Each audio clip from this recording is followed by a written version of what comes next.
మొదటగా యెషయా గ్రంథము 2వ అధ్యాయం 2వ వచనం చదువుదాం. తర్వాత వాక్యము మొదటి తెస్సలోనికీయుల పత్రిక 4వ అధ్యాయము 17వ వచనాన్ని చదువుదాం.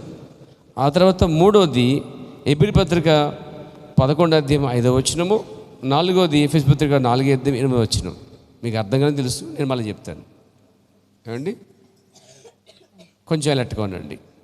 Praise the Lord. ఒక్కొక్క వాక్యాన్ని చదువుకుందాం. మొట్టమొదటి యెషయా గ్రంథం 2:2 చదువుదాం. చూడండి, అందరు తీయండి అమ్మ, కొంచెం అందరు తీయండి అమ్మ. ఇవి నేను కూడా తీసాను ఇప్పుడే. అందరు తీయండి, పర్లేదు. యెషయా గ్రంథం 2వ అధ్యాయం 2వ వచనం. ఏమండి, రెండో అధ్యాయం 2వ వచనం ఏ పక్క ఉందండి? మీరు పట్టుకుంటే బైబిల్లో ఏ పక్క వస్తుంది చెప్పండి.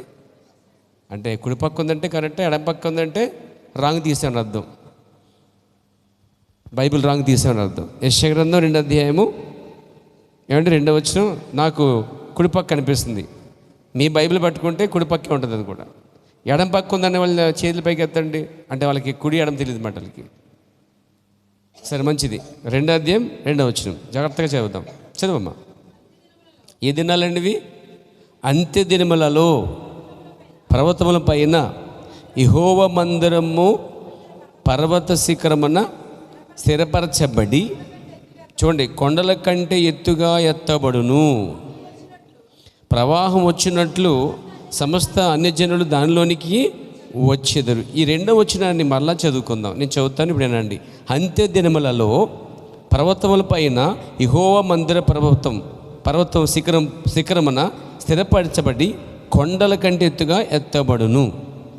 ప్రవాహం వచ్చినట్లు సమస్త అన్యజనులు దానిలోనికి వచ్చేదరు. ఇది ఎత్తబాటుకు రాయబడిన వాక్యం అండి. అక్కడ ఎత్తబడుట అని మనం చూస్తున్నాం. ఎత్తబడును అది ఒక ప్రవచనం అండి, ప్రొఫెసీ. ప్రవచనం ఎప్పుడు కూడా మనిషి నమ్మకపోయినా, పుట్టిన పడకపోయినా, ఏమండి, క్రీస్తులో ఉన్న లేకపోయినా, రక్షించబడకపోయినా ప్రవచనం దానికి అదే నెరవేర్చబడుతుంది. మీరు చర్చికి వచ్చిన రాకపోయినా సరే ప్రవచనం దానికి అదే నెరవేర్చుకుంటూ పోద్దండి. అంటాం కదా, చట్టం తన పనిని నెరవేర్చుకుంటూ పోద్దండి. చూడండి మాట వరుసకి. అలాగే మనం వాక్యములకు వచ్చినా లేకపోయినా, ఈ ప్రవర్తన నమ్మకపోయినా, క్రైస్తవుడిగా మారకపోయినా, ప్రవచనాలు మాత్రము మనిషిని బట్టి కానీ లోకాన్ని బట్టి కాదు, కానీ దేవుని ప్రణాళికను బట్టి, రెడాంషన్ బట్టి, విమోచన ప్రణాళికను బట్టి ఆ వచనాలు నెరవేర్చుకుంటూ పోతున్నాయండి. ఇందులో మనం ఉన్నా లేకపోయినా, మన చర్చిలోకి ఉన్నా లేకపోయినా, దేవుని నమ్మకపోయినా, దేవుడు మాత్రం ప్రవచించాడు. ఆ ప్రవచనాలు తూచా తప్పక భూమి ఆకాశం గతించిపోయినా అవన్నీ వాటి కాలంలో అవే జరిగిపోతాయండి. కానీ వాటిని మనం పట్టుకోగలగాలండి.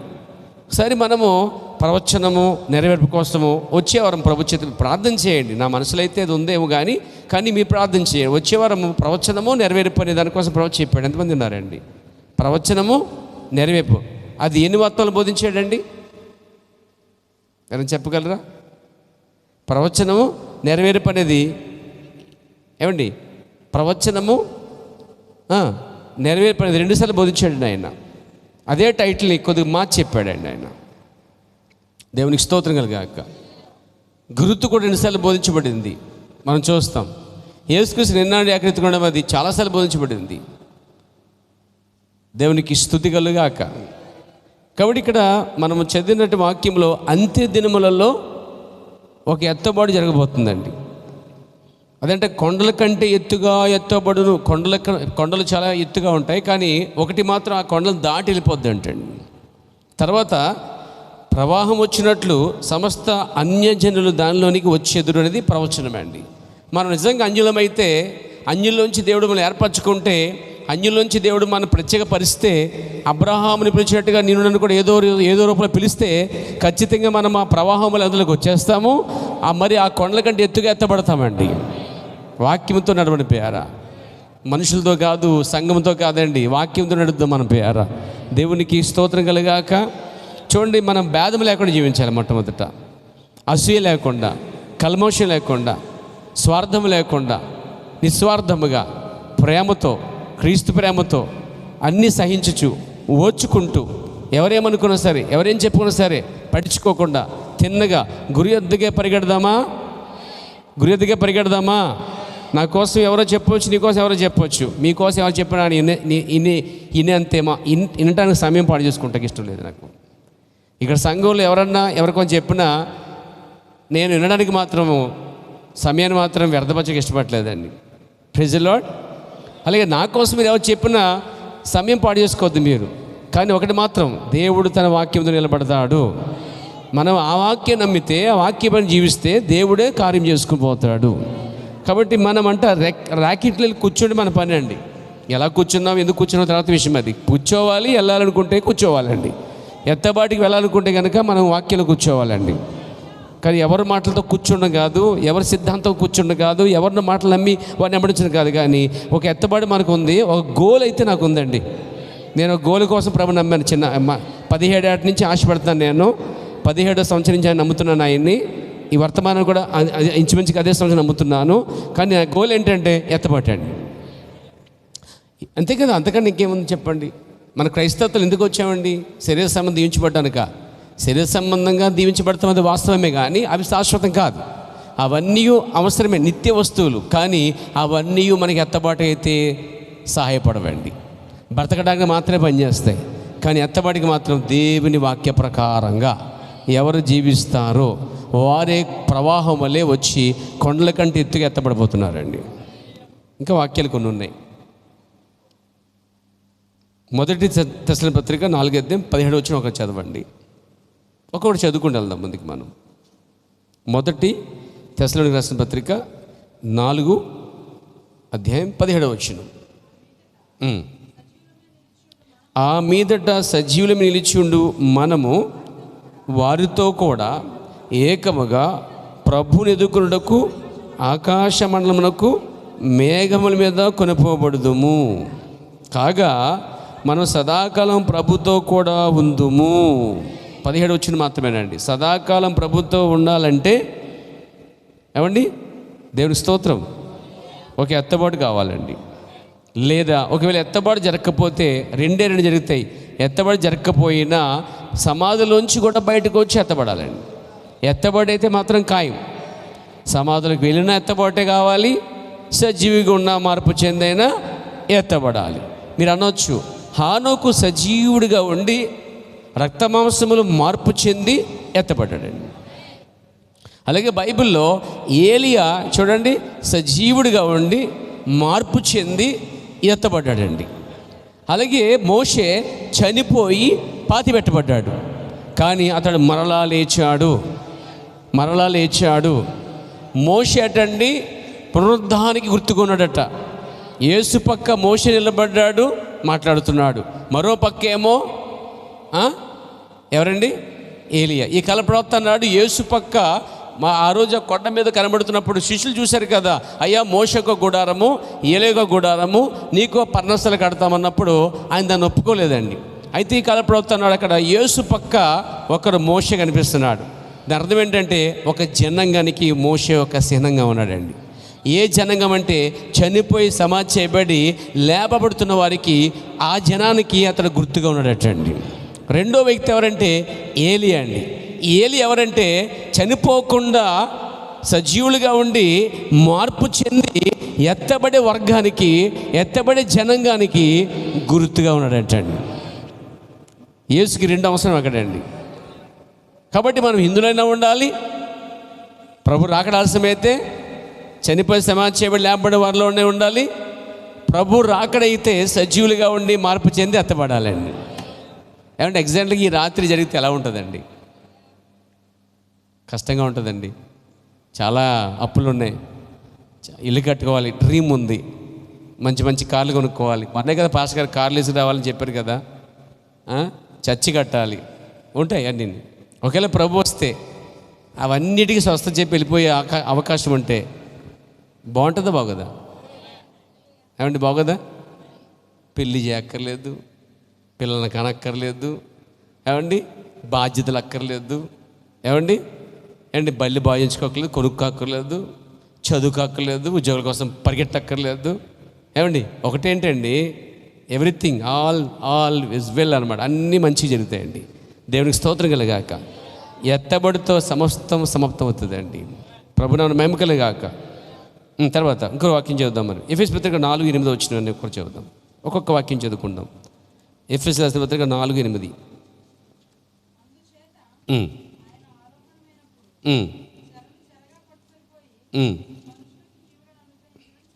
ఇక్కడ ఏముందంటే చూడండి, 4:8 వచ్చి చదివారండి. ఆరోహణమైన అనగా ఆయన భూమి యొక్క 9 వచ్చిన ఉంది, భూమి యొక్క క్రింద భాగముకు దిగినని అర్థం ఇచ్చింది. అక్కడ పుట్టినట్లు ఏముందంటే చూడండి, 2 మొదట అని ఉంది. ఆరోహణమైనగా 8లో చూస్తుంటే ఆరోహణమైనప్పుడు, అవరోహణ అంటే దిగుట, ఆరోహణ అనగా పైకి వెళ్ళుట. దేవుని స్తుతి కలుగాక. చూడండి, ఆరోహణమైనప్పుడు చెరగా పట్టుకుని పోయి మనుషులకు ఈవులను అనుగ్రహించినని చెప్పబడి ఉన్నది. ఎక్కడ పోయాడంటే ఆరోహణం ఆయన అనగా ఆయన భూమి యొక్క క్రింద భాగమునకు దిగినని అర్థమిచ్చుచున్నది కదా. అంటే యేసుక్రీస్తు వారు భూమి యొక్క కింద భాగానికి దిగాడండి. దాన్ని ఏమంటారంటే ఆరోహణ అంటారు. ఆయన కిందకు దిగి ఆరోహణమయ్యాడండి. దేవునికి స్తుతి కలుగాక. కిందకు దిగినప్పుడు ఆయన ఒక్కడే, కానీ పోయినప్పుడు ఒక్కడే కాదండి, చెరను పట్టుకుని పోయాడండి ఆయన. అది గమనించాలి. ఇంకొక వాక్యం కూడా ఉంది. హెబ్రీ పత్రిక 11:5 కూడా గమనిద్దామండి.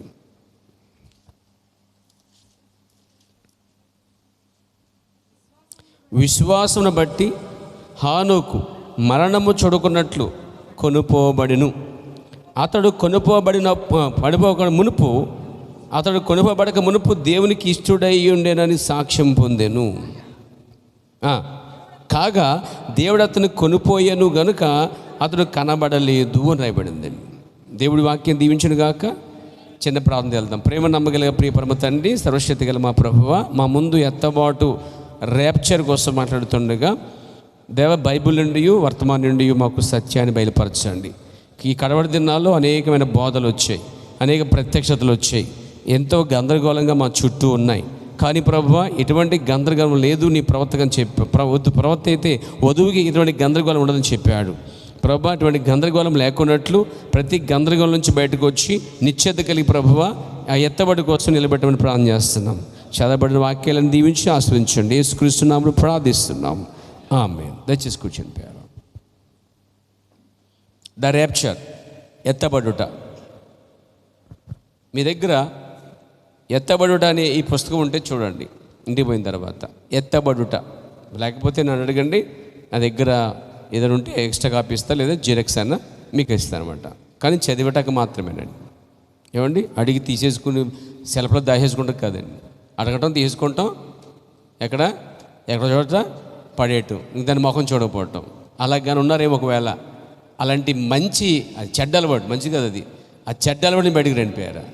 బుక్ తీసేసుకుంటాం, కొనేసుకుంటాం, సెలవులో టబేలు పడేసి దాని జోలికి వెళ్ళకపోవటం, అది చెడ్డ అలవాటు. మంచి అలవాటు ఏంటంటే బుక్ని పట్టి చదవటం నేర్చుకోలేకపోయారా. ఇది చదవాలి, అధ్యయనం చేయాలి. దేవుని ప్రవక్త రూపాంతరపరచుట అని వర్తమానంలో అంటున్నాడండి. రాబోయే దినాల్లో యవనస్తులు దీన్ని బాగా చదివి వాటిని అర్థం చేసుకుంటారని చెప్పాడండి. అప్పుడే ప్రవచించాడు ఆయన.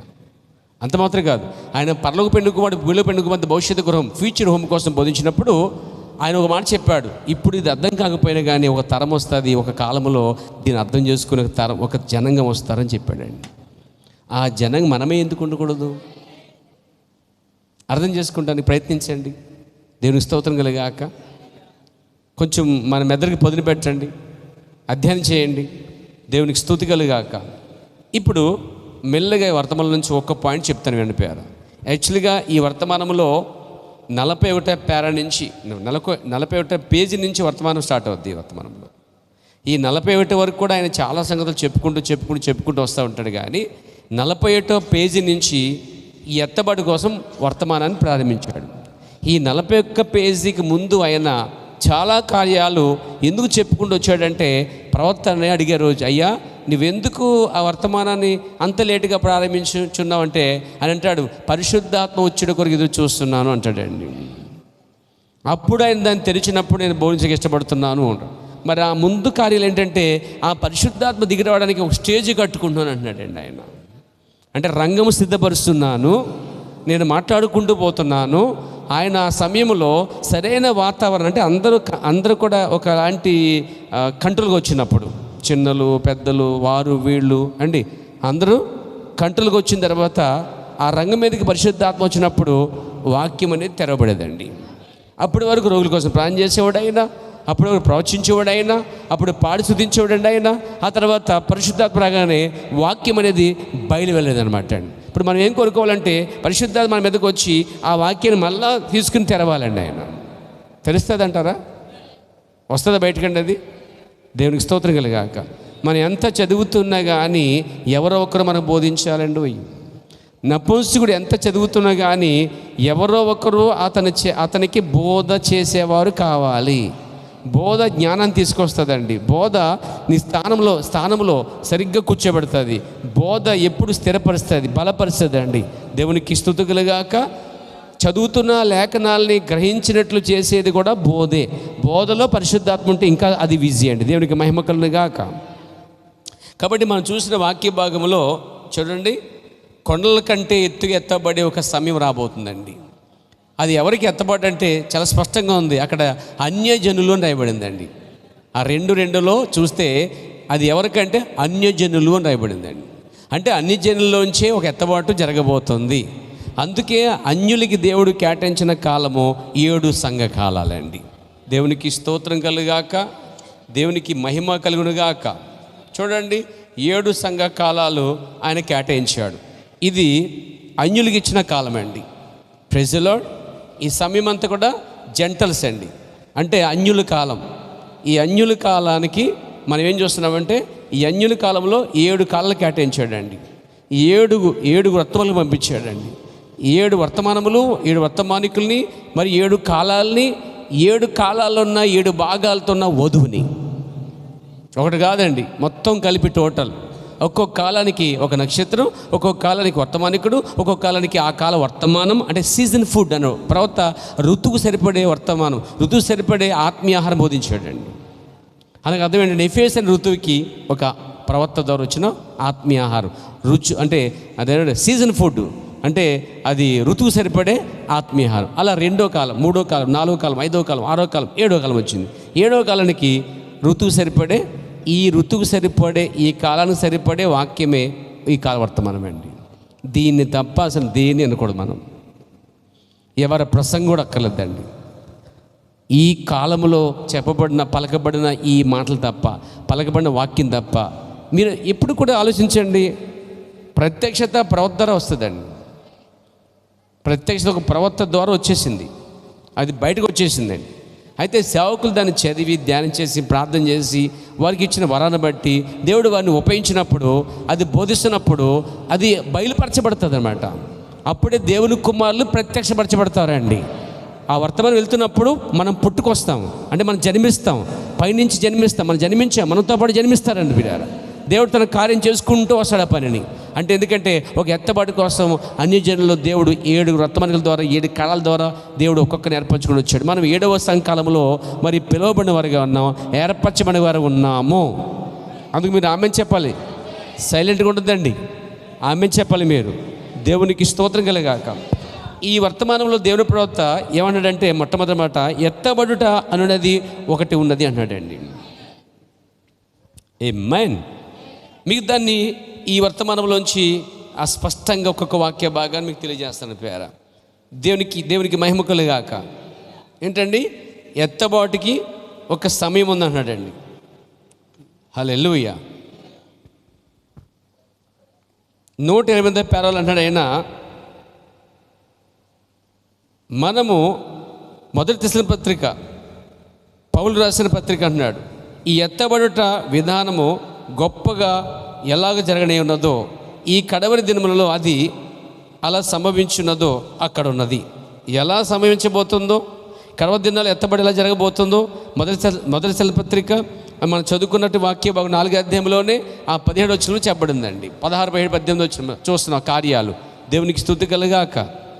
అంటే ఆ 4వ అధ్యాయం 13 నుంచి ఆ 17 దాకా చదువుకుంటే ఒక ఎత్తబాటు అక్కడ ఉంది అని చెప్తున్నాడు. సహోదరులారా, నిరీక్షణ ఎత్తల వల్ల మీ దుఃఖపడడం మాకు ఇష్టం లేదు, నిద్రించిన వారి గురించి తెలుగునే ఇష్టం లేదు చెప్పుకొస్తున్నాడండి ఆయన. ఆ తర్వాత ఆర్భాటముతోనూ ప్రాంతం శబ్దముతోనూ దేవుని పుట్టుతోనూ పరలోకం ప్రభు దిగవచ్చును, క్రీస్తునందుండి మృతులైన వారు మొదట లేస్తారు అన్నాడు. ఎత్తబాటు జరగాలంటే మృతులు పునరుద్ధానం జరగాలి. మనం చాలాసార్లు చెప్పుకున్నాం, వర్తమానం ఎప్పుడూ మారదండి. ఒకసారి కానీ విన్నట్లయితే మరొకసారి ఉండగా ప్రయత్నం చేయండి. అది బాగా మేకు తీసుకుని నాటమన్నట్టుగా అది స్థిరంగా ఉండాలి. ఇది ఎవరి మాటలు? ప్రవక్త యొక్క మాటలు. ప్రవక్త వెనక ఉంది, దేవుని ఆత్మ ఉంది. దాన్ని ప్రవక్త వాయిస్ అని చెప్పలేదు, ప్రాఫిట్ వాయిస్ అని లేదు, వాయిస్ ఆఫ్ గాడ్ అని చెప్పి పిలిచారు. వాయిస్ ఆఫ్ గాడ్ని మనం గౌరవించాలి. అది ఎవరు చెప్పినా వాయిస్ ఆఫ్ గాడ్, దేవుని స్వరము. సొంత స్వరం వేరు, దేవుని స్వరం వేరండి. ఈరోజు మనము పలకబడిన దాని గురించి మాట్లాడుకుంటే అది నా స్వరం కాదు, అది దేవుని స్వరము. అంటే అది ఎలాగుందో అలా పలికినప్పుడు అది ఒక పాస్టర్ స్వరం కాదు, ఒక సువార్తికు స్వరం కాదు, అది దేవుని స్వరము. ఎందుకంటే అది ఆల్రెడీ పలకబడింది. దాన్ని అంటే రిపీట్ చేస్తున్నాం, రిపీట్ అంతే, దట్స్ ఆల్. హలో, ఈ మైకు సొంతంగా పలకలేదండి, కానీ ఈ మైకులో మాట్లాడినప్పుడే ఇది మాట్లాడుతుంది. చూడండి, హలో, దానికి ఏమైనా పనిచేస్తుందండి? ఒక సేవకుడు కూడా అలాంటి వాడే. అయితే పలకబడింది ఏదైతే ఉందో, ఉపయోగపడుతుందో, అది మైక్ నుంచి వచ్చినా కానీ అది మైక్ది కాదు, దాని వెనక ఎవరో ఉన్నారు. అలాగే ప్రవక్త ఒక మైక్లా ఉన్నాడండి. మన మైక్ని పూజించకూడదు, ప్రవక్తను పూజించకూడదు. ప్రవక్తను పూజించకూడదంటే ప్రపంచమంతా నలుదిక్కలు చూస్తే ప్రవక్తని క్రీస్తుగాను, ప్రవక్తని దేవుడిగా ఈ కాల వర్తమానంలో చాలామంది తప్పిపోయిన ఉన్నారు. మనం ఎన్నడూ ప్రవక్తని దేవుడిగా కానీ క్రీస్తుగా కానీ ఎందడూ చేర్చట్లేదు. ఎందుకంటే అతను వాడు చెప్పాడు, నేను పాపి, నేను కృపదర్శమైన పాపిని అన్నాడు. కాబట్టి ఆయన ఒక పాపి ఉన్నంత వరకు క్రీస్తుడు కాలి అంటే క్రీస్తు కాలేడు. క్రీస్తుకి ఎటువంటి పాపము లేదు. ఆమేన్, ఆమేన్. కాబట్టి రేపటి దినాన్ని ఎవరో వచ్చి గందరగోళం చేసి గలిబిలి చేసి ఆయన పరిపూర్ణ పరిశుద్ధుడు అని క్రీస్తే అని బోధించి, ఎందుకంటే ఈరోజు క్రీస్తుని ప్రవక్తని దగ్గరగా వేసి రెండు చూపించి ఈయనే క్రీస్తు అని ప్రచారం చేసేవాళ్ళు చాలామంది ఉన్నారు. అందుకే మనము గట్టిగా దీన్ని నమ్మాలి. ప్రవక్త మైక్ అన్నాడు దేవుడు కాదు, జస్ట్ పలుకువాడు పోస్ట్ మ్యాన్ మాత్రమే. మనకు కావాల్సింది ఏంటంటే ఆ పోస్ట్ మ్యాన్ ద్వారా వచ్చే ఉత్తరం కావాలి. ఈరోజు 7 పోస్ట్ మ్యాన్లు వచ్చారండి. 7 మన సంబంధం లేదు, 7 మన సంబంధం ఉందండి. 6 మన సంబంధం లేదు. కానీ 6 ఏం తెచ్చాడో మాత్రం 7 చెప్తున్నాడండి. మొదటివాడి గురించి మనకు తెలియదు, కానీ మొదటివాడి గురించి 7 చెప్తున్నాడు. అసలు 7 గురించి చెప్పారా? కానీ 7 మొదటివాడి గురించి చెప్తున్నాడు, 2వ గురించి చెప్తున్నాడు, 3వ గురించి చెప్తున్నాడు, 4వ గురించి చెప్తున్నాడు. ఎందుకని 7 లేకుండా పరిపూర్ణ కాదండి. అంటే ఇక్కడ పరిపూర్ణ చేస్తున్నాడు, ఫినిష్ చేస్తున్నాడండి ఆయన. అందుకే 7వ దూత పలుకు దినములోనే ఇక్కడ 6 కాలములో 6 బయలుపరచబడి ఏదో మరుగు ఉన్నదో అది 7వ కాలంలో 7వ దూత ద్వారా బయలుపరచబడుతుందండి. అంత గట్టిగా నమ్మాలి ప్రవర్తన మనమండి. ఒక ముస్లిం నమ్ముతున్నాడు చూడండి మహమ్మద్ ప్రవర్తనని, అంతకంటే స్ట్రాంగ్గా నమ్మాలి మన ప్రవర్తన అండి. అర్థమైంది పేరా? నమ్మకం అనేది తగ్గకూడదు. మనకి పరిస్థితులు ఎలాగున్నా ఏమైనా కానీ ఎక్కడైతే మనం పునాదేయబడ్డామో, ఎక్కడైతే నమ్ముతున్నామో దాని విషయంలో తక్కువ కాకూడదు. ప్రభు నామమున మహిమ కలుగాక. ఎత్తబాటు అనేది ఉన్నది అన్నాడండి.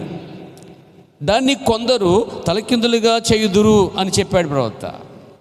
ఈ వర్తమానంలో చెప్పాడు, దాన్ని తలకిందులు కొందరు, అందరు కాదు, కొందరు దాన్ని తలకిందులు చేయదు. ఎత్తబాటు అనే దాన్ని ఈనాడు చాలామంది తలకిందులు చేశారు. ప్రవక్త అని చెప్పాడు అంటే ఆ వర్గం ఎక్కడో చోట ఉంటుంది. ప్రవక్త దాన్ని కొందరు తలకిందులు చేయుదురు. ఈరోజు ఎత్తబాటు అనేది తలకిందులు చేసేస్తారండి చాలామంది. ఒకడంటాడు ఎత్తబాటు అయిపోయింది అంటాడు, ఒకడంటాడు 1963లోనే అయిపోయింది అంటాడు. ఒక్కొక్క సంఖ్య వేస్తానండి. 1977 అయిపోయింది అంటాడు ఒకడు, 1993లో అయిపోయింది అంటాడు ఒకడు, 1965లో అయిపోయింది అంటున్నాడు ఒకడు, 1963లో అయిపోయింది అంటున్నాడు ఒకడు. ఎన్నొచ్చాయి? నేను దీన్ని నమ్మట్లేదు, దీన్ని నమ్మట్లేదు, దీన్ని నమ్మట్లేదు, దీన్ని నమ్మట్లేదు. ఎలా? మత్తయి సువార్త ప్రవక్త ఇచ్చిన కోడ్ అండి, ప్రవక్త ఇచ్చిన వాక్యమే. ప్రైజ్ ది లార్డ్, దేవునికి స్తోత్రం కలుగాక. మత్తయి సువార్త వాక్యమైన సమానం చెప్పిద్దండి. Praise God. 24వ అధ్యాయం మత్తయి సువార్త 36వ వచనమండి. 35, 36 చదువుదాం. జాతకు చదవండి. మత్తయి సువార్త 24వ అధ్యాయము 35, 36. ఆకాశమును భూమియు గతించును కానీ నా మాటలు ఏమాత్రమును. అది చిన్న స్టేజీ కట్టుకుంటూ పనిచేద్ది నమ్మడానికి. దాని తర్వాత నమ్మడానికి ఇది స్టేజీ. అయితే ఆ దినము గురించి ఆ గడి గురించి తండ్రి మాత్రమే ఎరుగును. కానీ ఇక్కడ ఏ మనుషుడు అంటే అర్థం ఏంటి? అక్కడ ప్రవక్త కూడా వస్తాడండి. ప్రవక్త మనుషుడే, పాస్టర్ కూడా వస్తాడు, స్వాతి కూడా వస్తాడు, అపోస్తుడు వస్తాడు, మనం అనుకున్న 5 రకాల పరిచర్యలు ఉన్నవారు అందరూ వస్తారు. ఎందుకంటే మనుషులు వాళ్ళు. ఏ మనుషుడు అనే మాట ఉపయోగిస్తే ఏ మనుషుడైనను, మనుషుడి దగ్గర ఆగితే కనుక రెవరెండ్లు, బిషప్లు, పోపులు, డాక్టర్లు, ఏమండి సువార్థికులు. ఒకడు వచ్చి అంటాడు నాకు బయలుపరచబడింది, నాకే బయలుపరచబడింది, ఇది ప్రత్యక్షత అంటాడు. ఇక్కడ బైబిల్ చెప్తుంది ఆ రాకడ గురించి, ఆ దినం గురించి, ఆ సంవత్సరం గురించి, ఆ రోజు గురించి చాలా స్పష్టంగా రాయబడిందండి. ఏ మనుషుడు తెలియదు అంటండి. మరి ఒకడు వచ్చి నాకు తెలుసు అంటే కనుక ఈ వాక్యానికి వాడు విధంగా వెళ్తున్నాడు. రెండోది పరలోకమందలి. మొదట ఏ మనుషుడికి తెలియదు, భూమి మీద ఉన్న ఏ మనుషుడికి. అందులో ప్రవక్త విలియమ్ కూడా వస్తాడండి. ఆయన తర్వాత సేవకులందరూ వస్తారు, ఇంక్లూడ్ మీ. ఎవరైనా సరే ఇప్పుడు దాకున్న ఇప్పుడు బతుకున్న సేవకులందరూ కూడా వచ్చేస్తారు దాంట్లోకి అండి. తర్వాత రెండోది పరలోకమందు దూతలైనాను. ఎందుకు? దూతలు కూడా వచ్చి ఇదిగో రాకడ అయిపోయింది, 63లో 65లో అయిపోయింది అని ఒక దూత చెప్పినా సరే మనం నమ్మకూడదండి. పరలోకమందు దూతలైనను, తర్వాత కుమారుడైనను. ఏంటి కుమారుడు? యేసుక్రీస్తే. కుమారుడు యేసుక్రీస్తే, ప్రవక్త యేసుక్రీస్తే. దేవునికి స్తుతి కలుగాక. కుమారులుగా ఉన్నవారు, రక్షించబడిన కుమారులుగా ఉన్నవాళ్ళు. కుమారుడైనను అక్కడికి యేసుక్రీస్తు శరీరంలో ఉన్నాడండి. శరీరంలో ఉన్నప్పటికీ కూడా ఆయన సంవత్సరము కానీ, నెల కానీ, వారము కానీ, గడియలు కానీ ఆయన చెప్పలేదండి. ఆయన అడిగారు, అపోస్తలుల కార్యము 1వ అధ్యాయంలో అడిగారు, అయ్యా ఇశ్రాయేలుకి రాజ్యం ఇచ్చేదవా? ఏ కాలం మంది ఇస్తావు, ఏ సమయం ఇస్తావు అన్నప్పుడు ఆయన అన్నాడు, ఇశ్రాయేలుకి రాజ్యం విషయంలో ఆ కాలమైనను ఆ సమయమైనను తెలుసుకుని మీ పని కాదు. ఏమన్నా చదువుతారు, వస్తారు చదవండి ప్రియారా. అపోస్తలుల కార్యము 1వ అధ్యాయము 8వ వచనం అనుకుంటున్నాను, 7వ వచనం చదవమ్మా. 6వ వచనం 7వ వచనం చదవండి.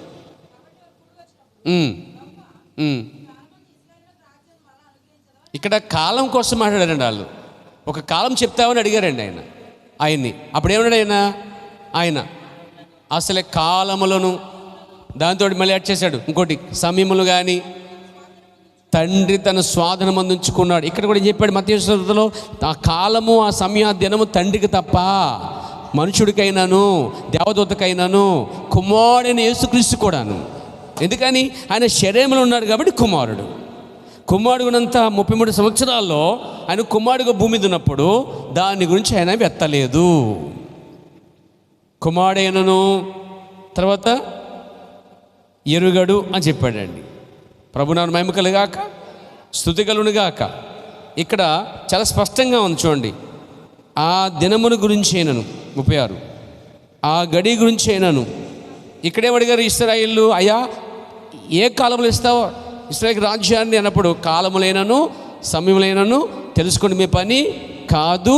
కాలములు సమయాలు రెండూ కూడా తండ్రి స్వాధీనంలో ఉన్నాయంటే ఆయన మాత్రమే చెప్తాడు, నేను కూడా చెప్పట్లేదు అన్నాడండి ఆయన.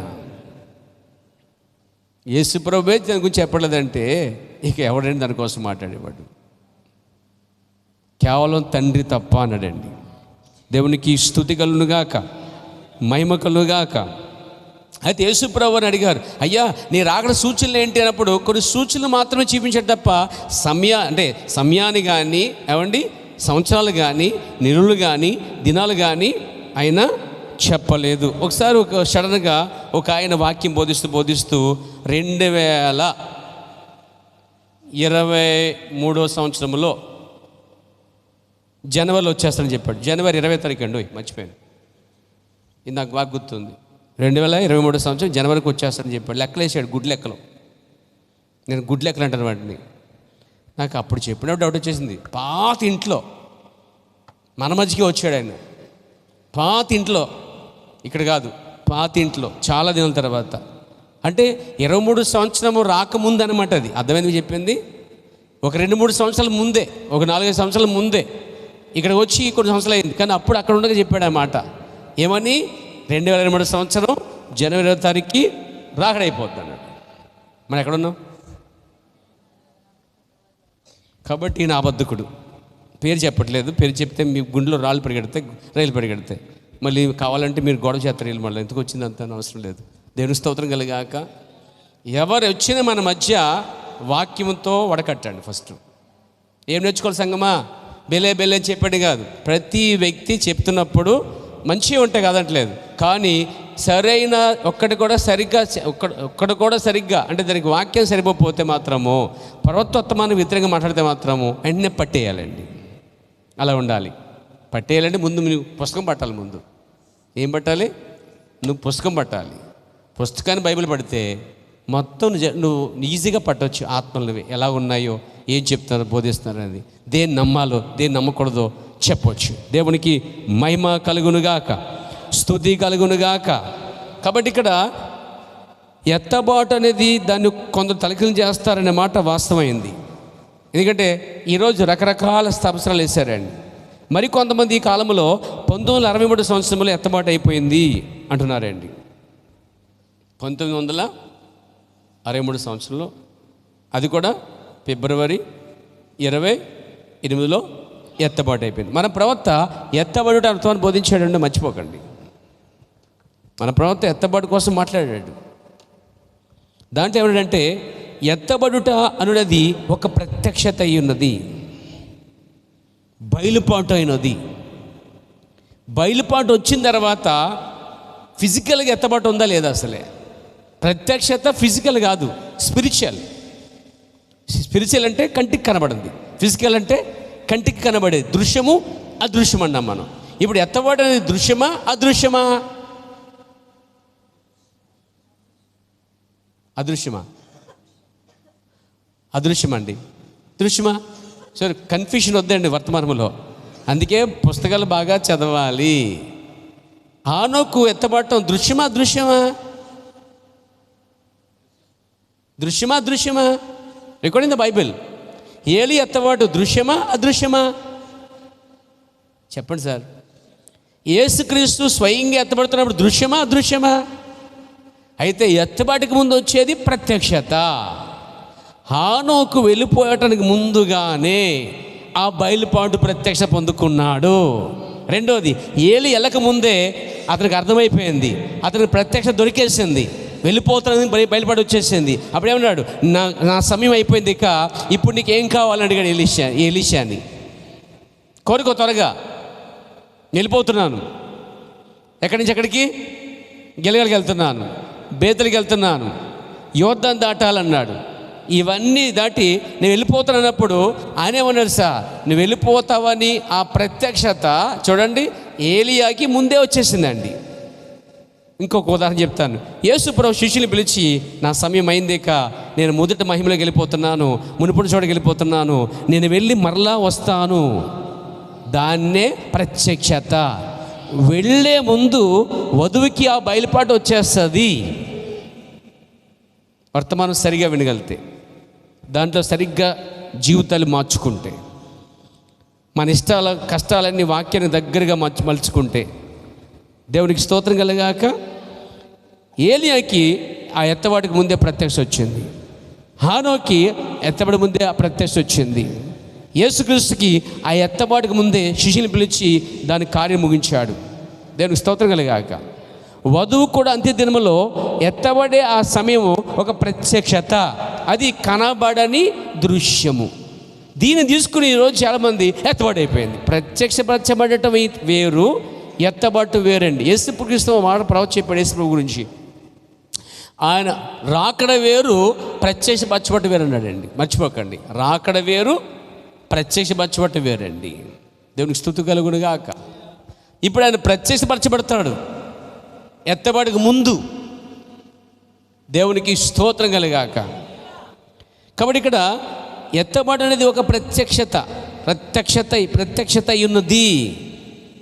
ఈ ప్రత్యక్షత అందరికీ ఇవ్వబడదండి, ఏర్పరచబడిన వారికి ఇవ్వబడుద్ది.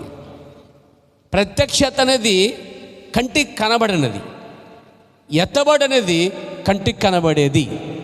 వీళ్ళేమంటారు కొందరు, ఇది కంటికి కనబడదు కాబట్టి ఎత్తబడి అయిపోయింది అంటున్నారండి. కానీ ఫిజికల్గా బైబిల్లో ఆనోకు ఎత్తబడ్డాడని నేను నమ్ముతున్నాను. ప్రవక్త దీంట్లో 3 సాక్ష్యాలు బోధించాడు. ఒకటి ఆనోకు, ఏలియా మరియు యేసు ప్రభువు. ఫిజికల్గా వారు ఎత్తబడ్డారండి. ఈరోజు వధువు కూడా ఫిజికల్గా ఎత్తబడకపోతే ఈ భూమి మీదకి ఎలా వస్తుంది ప్యారా? ఎత్తబాటు అనేది ఫిజికల్గా జరగకుండా వాళ్ళు కిందకి ఎట్లా వస్తారండి? యేసుక్రీస్తు తన వధువుతో పెండ్లి కుమార్తె మరి పరలోకం నుండి దిగి రావటం చూస్తున్నాడు యోహాను అన్నాడండి. వెళ్ళకుండా ఎలా దిగి వస్తారు అసలే? చూడండి, ప్రకటన గ్రంథము 22 అధ్యాయం చూద్దాం. దేవునికి స్తుతి కలుగాక. 21 అధ్యాయం అండి.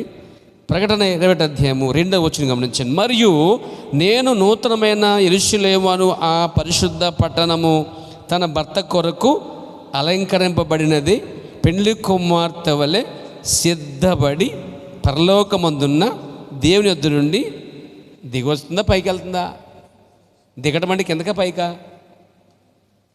మరి ఫిజికల్గా ఎత్తబడి జరగకుండా పైకి వెళ్ళకుండా ఎవరండి కిందకు వచ్చేస్తారు? ఇంకో విషయం చెప్తాను చూసిగా. ఏలియాలు, మోషేలు పాత నిబంధనలో ఏలి ఎత్తబడ్డాడు, మోషే చనిపోయాడు, అవునా? కానీ వారు మళ్ళీ తిరిగి వస్తారు. ప్రైజ్లో వాళ్ళు ఎలా వస్తారంటే వాళ్ళు ఆత్మలు తిరిగి వస్తున్నాయండి. ఎత్తబడిన మన ఆత్మలు కూడా తిరిగి రావాలి, ఈ భూమి మీద వారు పరిపాలన చేయాలి. కాబట్టి మొదట ఆత్మలో వారు మధ్యాకాశకు వచ్చినప్పుడు, యేసు వారిని మధ్యాకాశం తీసుకొచ్చినప్పుడు వారు వచ్చి మళ్ళీ శరీరం ధరిస్తారు. ఈ మట్టి శరీరము మహిమ శరీరం కలిపితే, లేక వాక్య శరీరం మట్టి శరీరం కలిపితే మహిమ శరీరంగా మారిపోద్దని బైబిల్ శాస్త్రం చెప్తుందండి. ఉన్నారు మీరు నాతో? దేవునికి స్తోత్రం కలుగాక.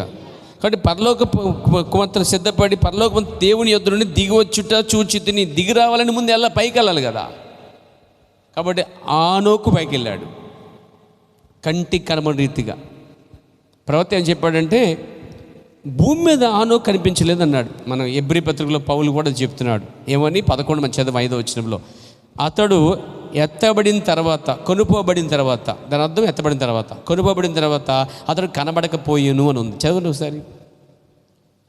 మొదట ఎత్తబాటు అనేది ఏంటి? అదేమన్నా ఫిజికలా, స్పిరిచువలా? అంటే ఫిజికల్ ముందు స్పిరిచువల్గా బయలుపాటు వస్తుంది, తర్వాత రెండోది ఫిజికల్గా ఎత్తబాటు జరుగుతుందండి. దీన్ని వర్తమానంలో చాలామంది నమ్మట్లేదండి. హానోకే ఉదాహరణ. హానోకు మరణము రుచి చూడకుండా కనుపబడ్డాడు, చనిపోకుండా కనుపబడ్డాడు ఒక వర్గం. అతడు కొనుపబడక మునుపు దేవునికి ఇశ్రాయేలునని సాక్ష్యం పొందాను. కాగా దేవుడు అతను తీసుకుపోయిన తర్వాత ఇక అతను హానోకు తన భార్య కనిపించలేదండి, తన పిల్ల కనిపించలేదండి, తన ఇరుపరి వారికి కనిపించలేదండి. కానీ 360 దినములు ఏమండి, 360 దినములు ప్రతి దినము ఏమండి, ప్రతి సంవత్సరం, ప్రతి గడియ ఈ భూమి మీద ఆయనతో నడిచాడండి. కానీ ఒకరోజు నడిచిన తర్వాత ఇక నడవడానికి ఇక్కడ భూమే లేదు ఆయనకి. ఆయన భూమి మీద లేడు కాబట్టి కనిపించకుండా వెళ్ళిపోయిన తర్వాత కనిపించలేదండి. ఈరోజు ఎత్తబాటు అయిపోయింది, 63లో ఫిబ్రవరిలో అయిపోయింది అన్న వాళ్ళు ఇక్కడే ఉన్నారండి, కనిపిస్తున్నారు. అందుకే ఇప్పుడు చెప్పాడు, ఎత్తబాటు అనేది ఒకటి ఉన్నది, దాన్ని కొందరు తలకిందులు చేస్తారు. ఎత్తబడుట అనేది ఒక ప్రత్యక్షత ఉన్నది, వధువు ప్రత్యక్షతపై కట్టబడుచున్నది అన్నాడండి. ఈ ఎత్తబడే వధువు ఏదైతుందో అది ప్రత్యక్ష మీద కట్టబడుతుంది ముందండి. ప్రత్యక్షతను మాట చూస్తే ఆది కాండం సర్పసంతానం మొదలుకొని చివరటువంటి ఆ 19వ అధ్యాయంలో దిగొచ్చే ఆ గొప్ప వధువుతో 4 అధ్యాయంలో ఎత్తబడిన వధువు అంటున్నాడు ప్రవక్త. ప్రకటన 4వ అధ్యాయంలో వధువు ఎత్తబడుతుంది, పైకి పిలబడుతుంది అన్నాడు. తర్వాత అదే ప్రకటన 19వ అధ్యాయంలో వధువు మళ్ళీ కిందకు వస్తుందని చెప్తున్నాడండి. కిందకు రావాలంటే ముందు ఎత్తబడాలి కదా. కాబట్టి ఇది ఫిజికల్గా ఆనోకు మార్పు చెంది ఎత్తబడినట్టు, చనిపోయిన తర్వాత లేపబడి పునరుద్ధానం పొందే వరకే ఏలియా సాదృశ్యంగా ఉన్నట్టు 2 కార్యాలు జరుగుతున్నాయి పోయారు ఇక్కడ. దేవునికి స్తోత్రం కలుగాక. కాబట్టి ఎత్తబడటం అనేది వధువుకు మాత్రమే జరుగునన్నాడండి. ఈ వర్తమానంలో ఎత్తబడి అనేది వధువుకు మాత్రమే జరుగును. ఎందుకంటే ప్రత్యక్షత ఆమెకే, పిలువబడటం ఆమె, వేరు చేయబడటం ఆమె. ఏమండి, వేరు చేయబడటం ఆమె. ఆ వేరుపాట్లు మీరు లేరండి, మీకు సంతోషంగా లేదా? మరి ఎందుకు బాధపడతారు? ఇక్కడ కూర్చొని ఆమెని చెప్పొచ్చు, సంతోషించవచ్చు, ఆనందించవచ్చు కదా. దేవునికి స్తోత్రం కలిగాక ఏదో పొగట్టుకున్నట్టు దిగేలుగా బిగేలుగా ఎందుకంటే భయపడుతున్నారండి? సింహం ఉంది ఇక్కడ, ఏమన్నా మేమన్నా మింగేస్తుంది, ఏమన్నా మృగం ఏమన్నా? సంతోషంగా ఉండండి, ఆనందంగా ఉండండి, ఫ్రీగా ఉండండి, బీసిపోయినట్టుగా అలా. అందుకే ఏ పాస్టర్ వచ్చినా వాళ్ళకి అర్థం కావట్లేదు, ఈ జనాలు వింటున్నారో కంటున్నారో నిద్రపోతున్నారో, వాళ్ళకి అయోమయం అయిపోయి మెట్లు వచ్చేది నలిపోయారా అంటే మీరు వాళ్ళు తయారు చేస్తున్నారు వాళ్ళు చెప్పాలంటే. కాబట్టి ఏమండి, మౌనంగా ఉండి వాక్యం వినడం మంచిదే. వాక్యం వింటం ఎంత మంచిదో స్పందన కూడా ఉండాలండి. ఏముండాలి? స్పందన ఉండాలండి. మీకు చెవులే పనిచేస్తున్నాయి తప్ప నోరు పనిచేయట్లేదు. చెవులు మాత్రమే పనిచేస్తున్నాయి, తినేటం లోపల వేసుకుంటాం అంతే. దానికి ఆమెను కానీ ఏ కదలికలు లేని మనం ఉండకూడదు తెలియజేస్తాను పేర. అది వచ్చే పాస్టర్లకి మెంటలు వచ్చేస్తుంది ఏంటంటే వీళ్ళు ఆమెను చెప్పలేదు. మీరు ఆమె చెప్తారు దేనికి? ఎప్పుడో అమావాస్య పుణ్యానికి. కానీ వాక్యానికి అంటే చెవులు మాత్రమే కాదండి, నోరుకు కూడా పనిచేయాలండి. వింటుంది బాగా పనిచేస్తుంది, మీరు బాగా వింటున్నారు కాదండి, ప్రతి దాన్ని లోపల వేసుకుంటారు. కానీ దీని నుంచి మాత్రం స్తుతులు రావట్లేదు, ఆమె రావట్లేదండి. మరి అంటే మనకి ఒక పక్క చెవులే పనిచేస్తున్నాయి, నోరు పని చేయట్లేదా? కానీ స్తుతిగా అర్పించేవాడు నన్ను. అలాగే అదే వాక్యం చదివే వినువాడు గ్రహించవలను అని చెప్పాడు. వినువాడు గ్రహించడమే కాకుండా వీన్ని గ్రహించినవాడు కూడా ఆమెను చెప్పాలా. వినటం మాత్రం కాదు, గ్రహించడం మాత్రం కాదు, నోట్లోంచి కొనికి ఏం రావాలి దానికి? అది నిజము. అది ఇంకో మాట చెప్పాలి. ఆమె అనే పదంలో చెప్పాలంటే మీరు చెప్పింది కరెక్ట్, మీరు చెప్పింది రైట్, అవును అలా జరిగింది కాక అని కూడా అనొచ్చు మీరండి. ఆమె అనే భాష ఇప్పటికీ అర్థం కాకపోతే కనుక ఆమె అనే పదానికి అలా జరుగును గాక, నువ్వు చెప్పింది కరెక్ట్, అదే కరెక్ట్, ఎస్ అవును అవును అని కూడా చెప్పవచ్చు దానికి. అన్నీ కలిపితే ఆమెనండి అది. దేవునికి స్తోత్రం కలుగాక, దేవునికి మహిమ కలుగాక. చూడండి, ఎత్తబాటు అనున్నది వధువుకు మాత్రమే జరుగును. ఎందుకని? అది వేరు చేయబడింది, అది పిలువబడింది, అది ప్రత్యేకించబడింది, అది సున్నత పొందినది. చెవులు ఎందును హృదయమందు సున్నత పొంది కాబట్టి ఎత్తబాటు వధువుకైంది పేర. అది అందరికీ కాదు. ఇంకంటాడైనా మిగిలిన వారు ఎత్తబాటు వధువుకైతే, మరి వధువు కాకుండా జనం చాలామంది ఉన్నారు కదా, వధువు కాకుండా చాలామంది ఉన్నారు. వీళ్ళందరట ప్రవక్త అంటున్నాడు వర్తమానంలో, వినండి పేర, ప్రభు నా మహిమ కలుగాక. మిగిలిన వారు అంటే ఎత్తబడక మిగిలిన వారు. ఎత్తబాటు ఒకటి ఉన్నది అవండి, దాన్ని చాలామంది తలకింద చేశారు, పాడు చేశారు.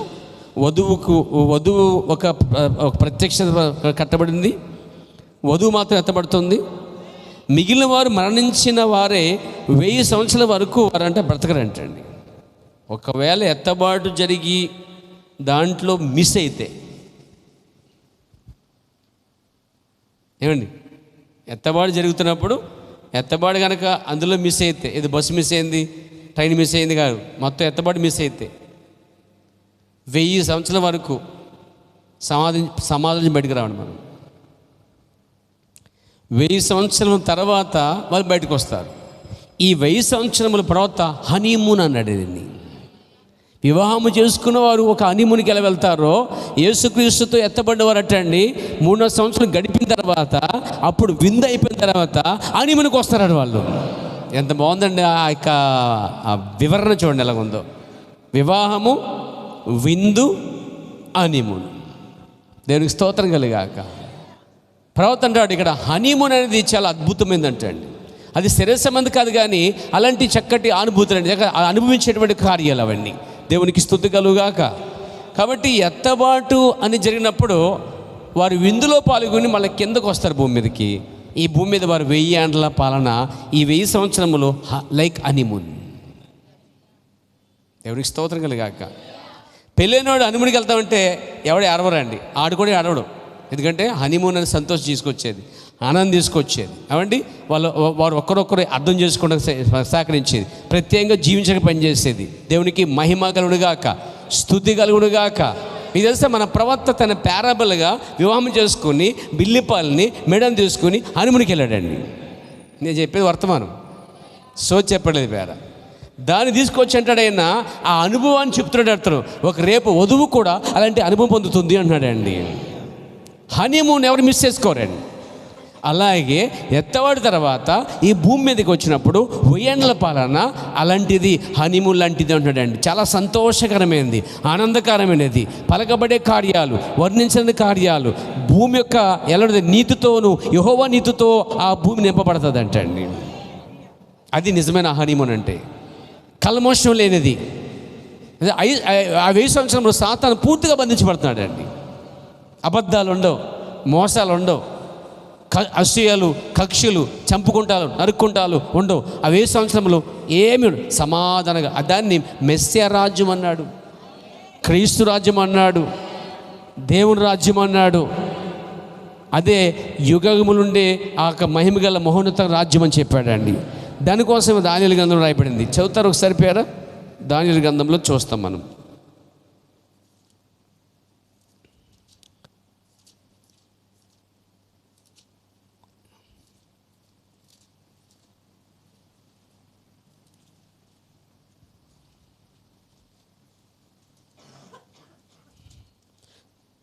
నాలుగో అధ్యాయము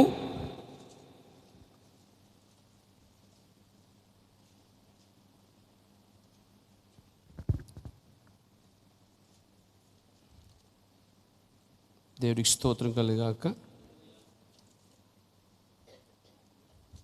చూడండి,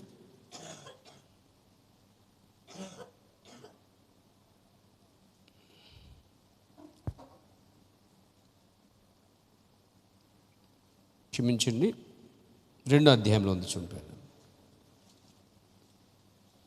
చూడండి 44 వచ్చింది, 2:44. దాని గ్రంథం 2:44 వచ్చింది. ఆ రాజుల కాలములో పరలోకమందున దేవుడు ఒక రాజ్యమును స్థాపించును, దాని అన్నిటికీ నాశనము కలగదు. ఆ రాజ్యము దాన్ని పొందిన వారికే గాక మరెవరికి చెందదు. ఆ 1000 ఏండ్ల పాలన రాజ్యములో పొందిన వారికే దొరికిద్దంట. కొడితే కుంభకోణం కొట్టాలంటే చూడండి, అలాగే మనం దీన్ని కొట్టాలండి. ఇది అసలు దీనికోసం, చిన్న చిన్న గజ్జల కోసం, గీళ్ళ కోసం, దానికోసం కాదు భక్తి అంతా, దీనికోసం కూడా చేయాలి. దీనికోసం గోల్ మనకు కలిగి ఉండాలి. దేవునికి స్తుతి కలుగాక. ఏమంటే ఆ రాజుల కాలంలో పరలోకమందు దేవుడు ఒక రాజ్యము స్థాపించును, దానికి ఎన్నటికీ నాశనము కలగదు. ఆ రాజ్యము దాన్ని పొందిన వారికి కాక మరి ఎవరికి చెందదు. ఆ ముందు చెప్పిన రాజ్యములన్నిటిని పగలగొట్టి నిర్మూలన చేయును, కానీ అది యుగయుగముల వరకు నిలుచును అన్నాడండి. ఈ 1000 ఏండ్లు అంటే ఆలోచించండి సార్.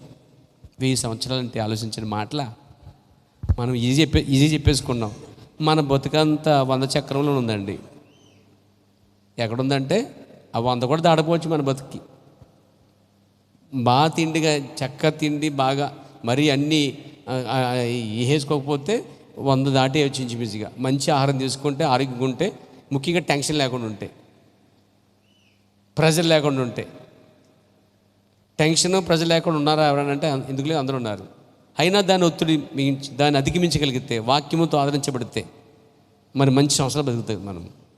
లేదా మన ఏదో పెట్టుకుంటే అయిపోతాం. అక్కడ మంచి ఎత్తేస్తాం, 10 ఎత్తు వచ్చేది అయిపోద్ది. ఇంకా బోలే చేసేట్టు ఫినిష్ అయిపోయింది. ఇంకా తర్వాత ఏమీ ఉండదండి.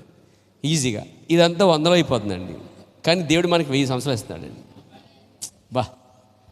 100లోనే మనం పుట్టడం, పెరగటం, చదువుకుంటాం, తర్వాత అన్నీ అనిపించేట్టు, చక్రమంతా తిప్పేయటం, ఆ తర్వాత ముసడైపోవటం, ఆ తర్వాత ఇంకేముందో అన్నీ చేశాను కదా వెళ్ళిపోవటమే అంటానండి. ఈ 100 లోపల అంటాను. కానీ ఇక్కడ ఇచ్చింది దేవుడు 1000 సంవత్సరాలండి. దీనికన్నా ఎన్ని రెట్లు ఎక్కువండి? 9 రెట్లు ఎక్కువండి.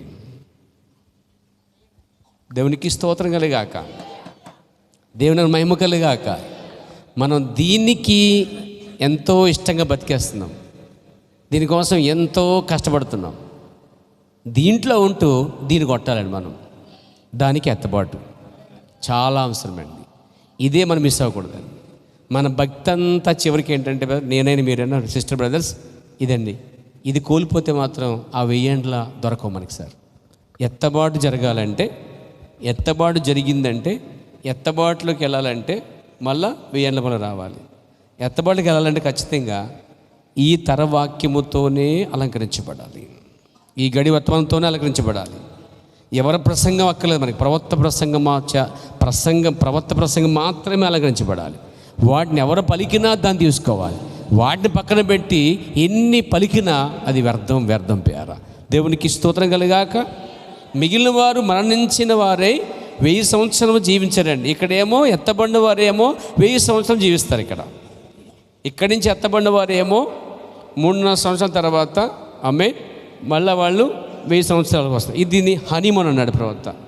1000 ఏండ్ల పాలన హనీమూన్ అన్నాడు. మీకు తెలుసా ఈ హనీమూన్ ఎలా ఉంటుందంటే ఏ హాని జరగదండి. లైక్ నోవహు వాడలో ఏ హానియు లేదండి. ప్రవర్తన నోవహు వాడ = 1000 ఏండ్ల పాలన్నాడు. దేవునికి స్తోత్రం కలుగాక. ఈ చూడండి, మీరు అర్థం చేసుకోండి. ఈ 1000 ఏండ్ల పాలనలో ఎత్తబడిన వారేమో ఇక్కడ ఆనందిస్తున్నారు. మరికొందరేమో ఎత్తబడక మిగిలిపోయిన వారేమో 1000 సంవత్సరములు వాళ్ళు ఎక్కడుంటే మృతులోకంలో ఉన్నారండి. వాళ్ళు మృతులోకంలో అంటే మృతులై వాళ్ళు సమాధిలోనే పడుకుంటారండి. 1000 సంవత్సరం దాటే వరకు కూడా వీళ్ళ జోలికి రాడండి దేవుడు. ఇందులో వాక్యం అంగీకరించిన వారు, వాక్యం అంగీకరించి తొలగిపోయిన వారు, ప్రవక్తని వర్తమానం తోసేసిన వారు, ప్రవక్త కోసం ఎరగని వారు, వారి వర్తమానం వచ్చిన మాకు ఎందుకులేని తోసేసిన వాళ్ళు, అన్ని రకాల వారు, విగ్రహాదుకులు కూడా = వాక్య వర్తమానాన్ని తోసేసిన ప్రతి వారు, అన్ని తరాలు ఆది కాండం నుంచి ఈ రోజు వరకు పంపబడిన ప్రతి వర్తమానం కూడా వాక్యం తోసిన వారు అందరూ కూడా ఇక్కడే పడుకుంటారండి. వాళ్ళు లేవరు. నేను ఇక్కడ రావాలనుకుంటున్నాను పేర ప్రవక్త వర్తమానం చేత ఇక్కడికి చేరుకొనుకుంటున్నాను పేరు. అది మనకు గోలే ఉంది. దేవునికి స్తోత్రం కలుగుగాక. ప్రవక్త మిగిలిన వారు అందరూ మరణించిన వారే 1000 సంవత్సరాల వరకు జీవించరు అన్నాడు. దీన్ని ఎక్కడ ఉందో చూద్దాం. ప్రకటన గ్రంథంలో ఈ మాట రాయబడిందండి. ప్రవక్త చెప్పింది వాక్యంలో ఉంది. చూడండి, మీకు తెలుసు, ఆయన జ్ఞాపం చేసుకుందాం. మీకు తెలియదు కాదు, తెలుసు, ఆయన జ్ఞాపం చేసుకుందాం. 20వ అధ్యాయము చూడండి, 20వ అధ్యాయము 5వ వచనం అండి. ఆ 1000 సంవత్సరములు గడిచే వరకు కడవ మృతులు బ్రతకలేదు. ఇదే మొదటి పునరుద్ధానం. ఈ మొదటి పునరుద్ధానములో పాల్గొనే వారు ధన్యులను పరిశుద్ధులై యుందురు అన్నాడు. ఇక్కడ 5వ వచనంలో ఆ 1000 సంవత్సరం గడిచే వరకు మృతులు బ్రతకరు. అది ఎత్తబడగా మిగిలిపోయిన వాళ్ళందరూ కూడా శ్రమల గుండా చంపబడి ఎలవగలని మృతులవుతారండి వాళ్ళు. యాక్చువల్గా మనం ఎత్తబాటైన తర్వాత భూమి మీద చాలా గందరగోళం ఉంటుందండి. సమాధానం అయితే ఉండదు. గందరగోళం ఇంత అంత కాదు.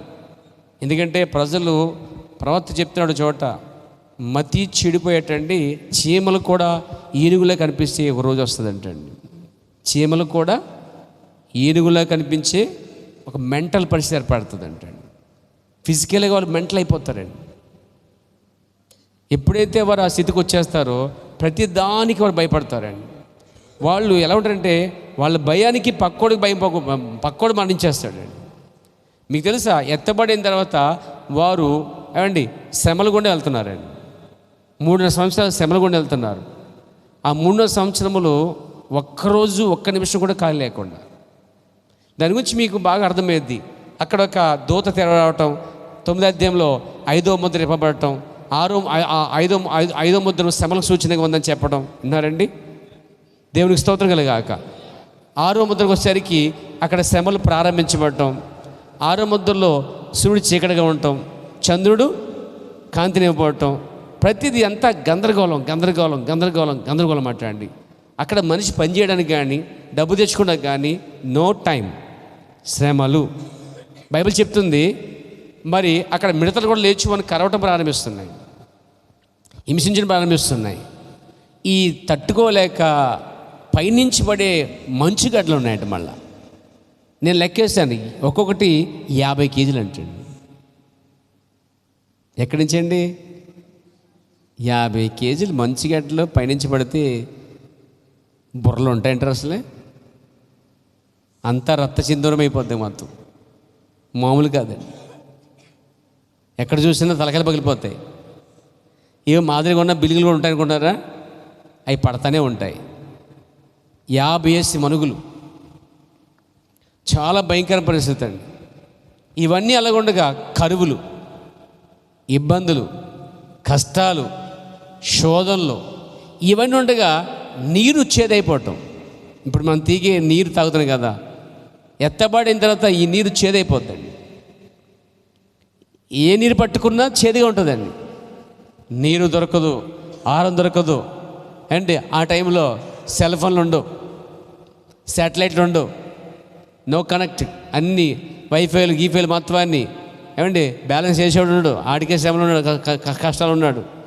ఏమండి ఛార్జింగ్ పెట్టుకుంటే టైం ఉండదు, అసలు ఛార్జింగ్ కాదు కదా, అసలు పవరే ఉండదు. ఏమనుకుంటున్నారు పేరా? అలాంటిది మనం కోరుకోగలుగుతామా? ఒక్కసారి అంతా వివరించబడితే ఇప్పుడే ఎత్తబడితే మంచిది అనిపిస్తుంది, అనిపించాలి కూడా. అలాంటి శ్రమలకు వెళ్ళొద్దు అన్నాడండి ఆయన. అలాంటి భయంకర శ్రమలు అవన్నీ ఉండగా మీకు తెలుసా తెగుళ్ళు ఉన్నాయి. మళ్ళీ తెగుళ్ళు చాలా స్పష్టంగా చెప్పాడు. తెగుళ్ళు అరికాలు మొదలుకొని నేనెత్తవరకు తెగుళ్ళు, భయంకర తెగుళ్ళు, పచ్చ పండ్లు, భయంకర పుండ్లు అనమాట. అంటే మనిషి నిలబడటానికి కూడా ఇంతే, నిలబడటానికి ఈ పాదాలే ఆధారం మనిషికి అండి. ఈ పాదాలన్నీ కూడా ఎలా ఉంటాయంటే గాయాలు వచ్చేస్తాయి, భయంకరమైన ఒకలాంటి పుండ్లు వచ్చేస్తాయి. ఈ పాదాలు, ఈ ప్లేస్ అంతా ఎడబండవారిని దేవుడు వాడుకోబోతున్నాడండి. మొత్తం ఈ ప్లేస్ అంతా కూడా ఏమో తెలుసా, నిలబడటానికి కూడా ఛాన్స్ లేకుండా. మీకు తెలుసా back side, front side, left, right మొత్తం నిలబడలేవు. పోనీ ఈ పక్క బాగుందంటే ఈ పక్క పడుకోవచ్చు, ఈ పక్క బాగోదు, ఈ పక్క బాగోదు, ఈ పక్క బాగోదు, ఈ పక్క బాగోదు, నెత్తి మీద బాగోదు, కింద బాగోదు. ఎంత భయంకర శ్రమలు ఎందుకో తెలుసండి. దీనికోసం యెషయా గ్రంథం చదవండి, మీకు అర్థమవుతుంది పేర. 16 అధ్యాయంలో 13 అధ్యాయంలో చాలా చాలా చెప్పాడు ఆయన. జస్ట్ ఒక వాక్యాన్ని మీకు జ్ఞాపం చేస్తాను, దేవునికి స్తోత్రం కలగాక. యెషయా గ్రంథంలో మీరు చదివితే చాలా స్పష్టంగా చెప్తాడు అక్కడ. దేవుని నామమున మహిమ కలుగును గాక.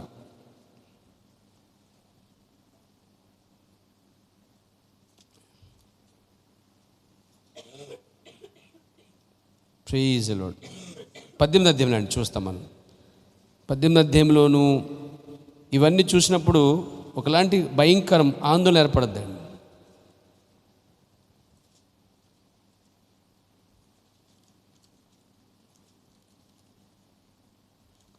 13వ అధ్యాయంలోను తర్వాత మనం చూస్తాం ఇంకా చాలా వాక్యాలు ఉన్నాయి ప్రియారా. అవన్నీ మనం చూస్తుంటే అక్కడ మనం స్టార్ట్ అయిన పరిస్థితులు, ఇబ్బందులు, కష్టాలు, శోధనలు ఇవన్నీ మొదలవుతాయి. యెహోవా క్రోధం 13వ అధ్యాయం కూడా మనం చూస్తామండి. యెహోవా ఆయన క్రోధము తీర్పు తీర్చు ఆయన ఆయుధములు వచ్చుచున్నారు అని చెప్పబడదండి.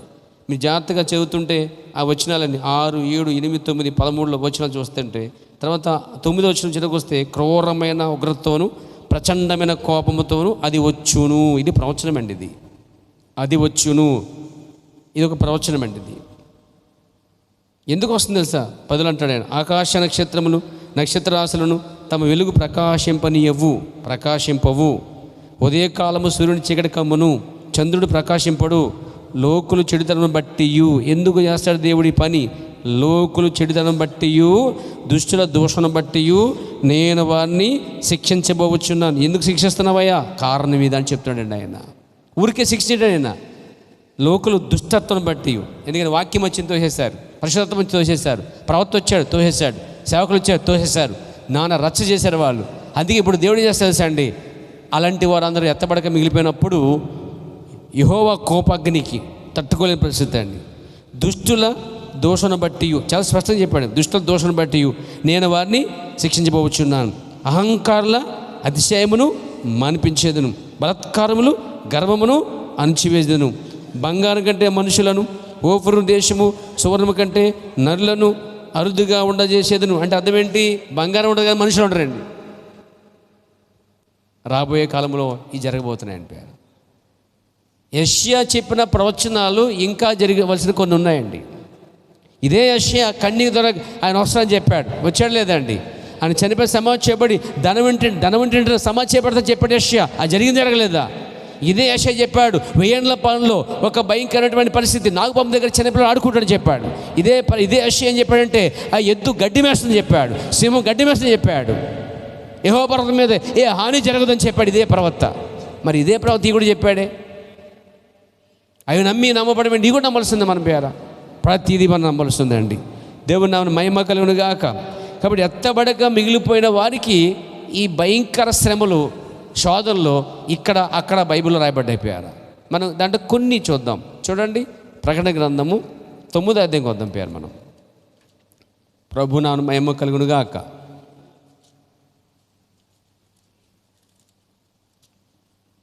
Praise the Lord. చూద్దామండి 6వ వచనం.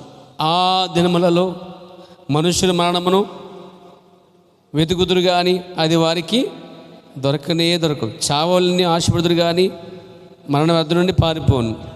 ఆ మిడతలు రూపమున యుద్ధమును సిద్ధపరచబడిన గుర్రములు పోలి ఉన్నవి. బంగారం కంటే మెరియు కిరీటం వంటి వాటి తల మీద ఉండెను. వాటి ముఖము మనుష్య ముఖం వంటివి. స్త్రీల తల వెంట్రుకల వంటి వెంట్రుకలు వాటికి ఉండెను. వాటి పండ్లు సింహపు కొర్ల వలె ఉండెను. ఇనుప మైమరపడినటువంటి మైమరపులు వాటికి ఉండెను. వాటి రెక్కల ధ్వని యుద్ధమునకు పరిగెత్తు నట్టి విస్తారమైన గుర్రపు రథముల ధ్వని వలె ఉండెను. తేళ్ల తోకల వంటి తోకలు కొండ్లును వాటికి ఉండెను. 5 నెలల వరకు వాటి తోకల చేత మనుషులకు హాని చేయుటకు వాటికి అధికారము పర్మిషన్ ఇచ్చేసాడండి ఆయన. నా వధువు వచ్చేసింది, మీరు వెళ్ళండి అని వదిలేస్తాడండి. ఇక మీరు వచ్చా చూడండి, నోవాహు వెళ్ళిపోయిన తర్వాత భూమి శ్రమ వచ్చిందండి. హానుకు వెళ్ళిపోయిన తర్వాత భూమి శ్రమ వచ్చిందండి. శ్రమల చూడ ప్రవక్త చెప్పాడు, వధువు అనేది శ్రమలో చూడకుండా వెళ్ళిపోదని చెప్పాడు. ఎంతమంది నమ్ముతారు? ఎంతమంది అమ్మాయి చెప్పేది దానికి? వధువు శ్రమలో చూడకుండా ఎత్తబడ్డదని చెప్పాడు. శ్రమల గుండా మాత్రం వధువు రాదండి, శ్రమల గుండా సంఘం వస్తుంది అన్నాడండి.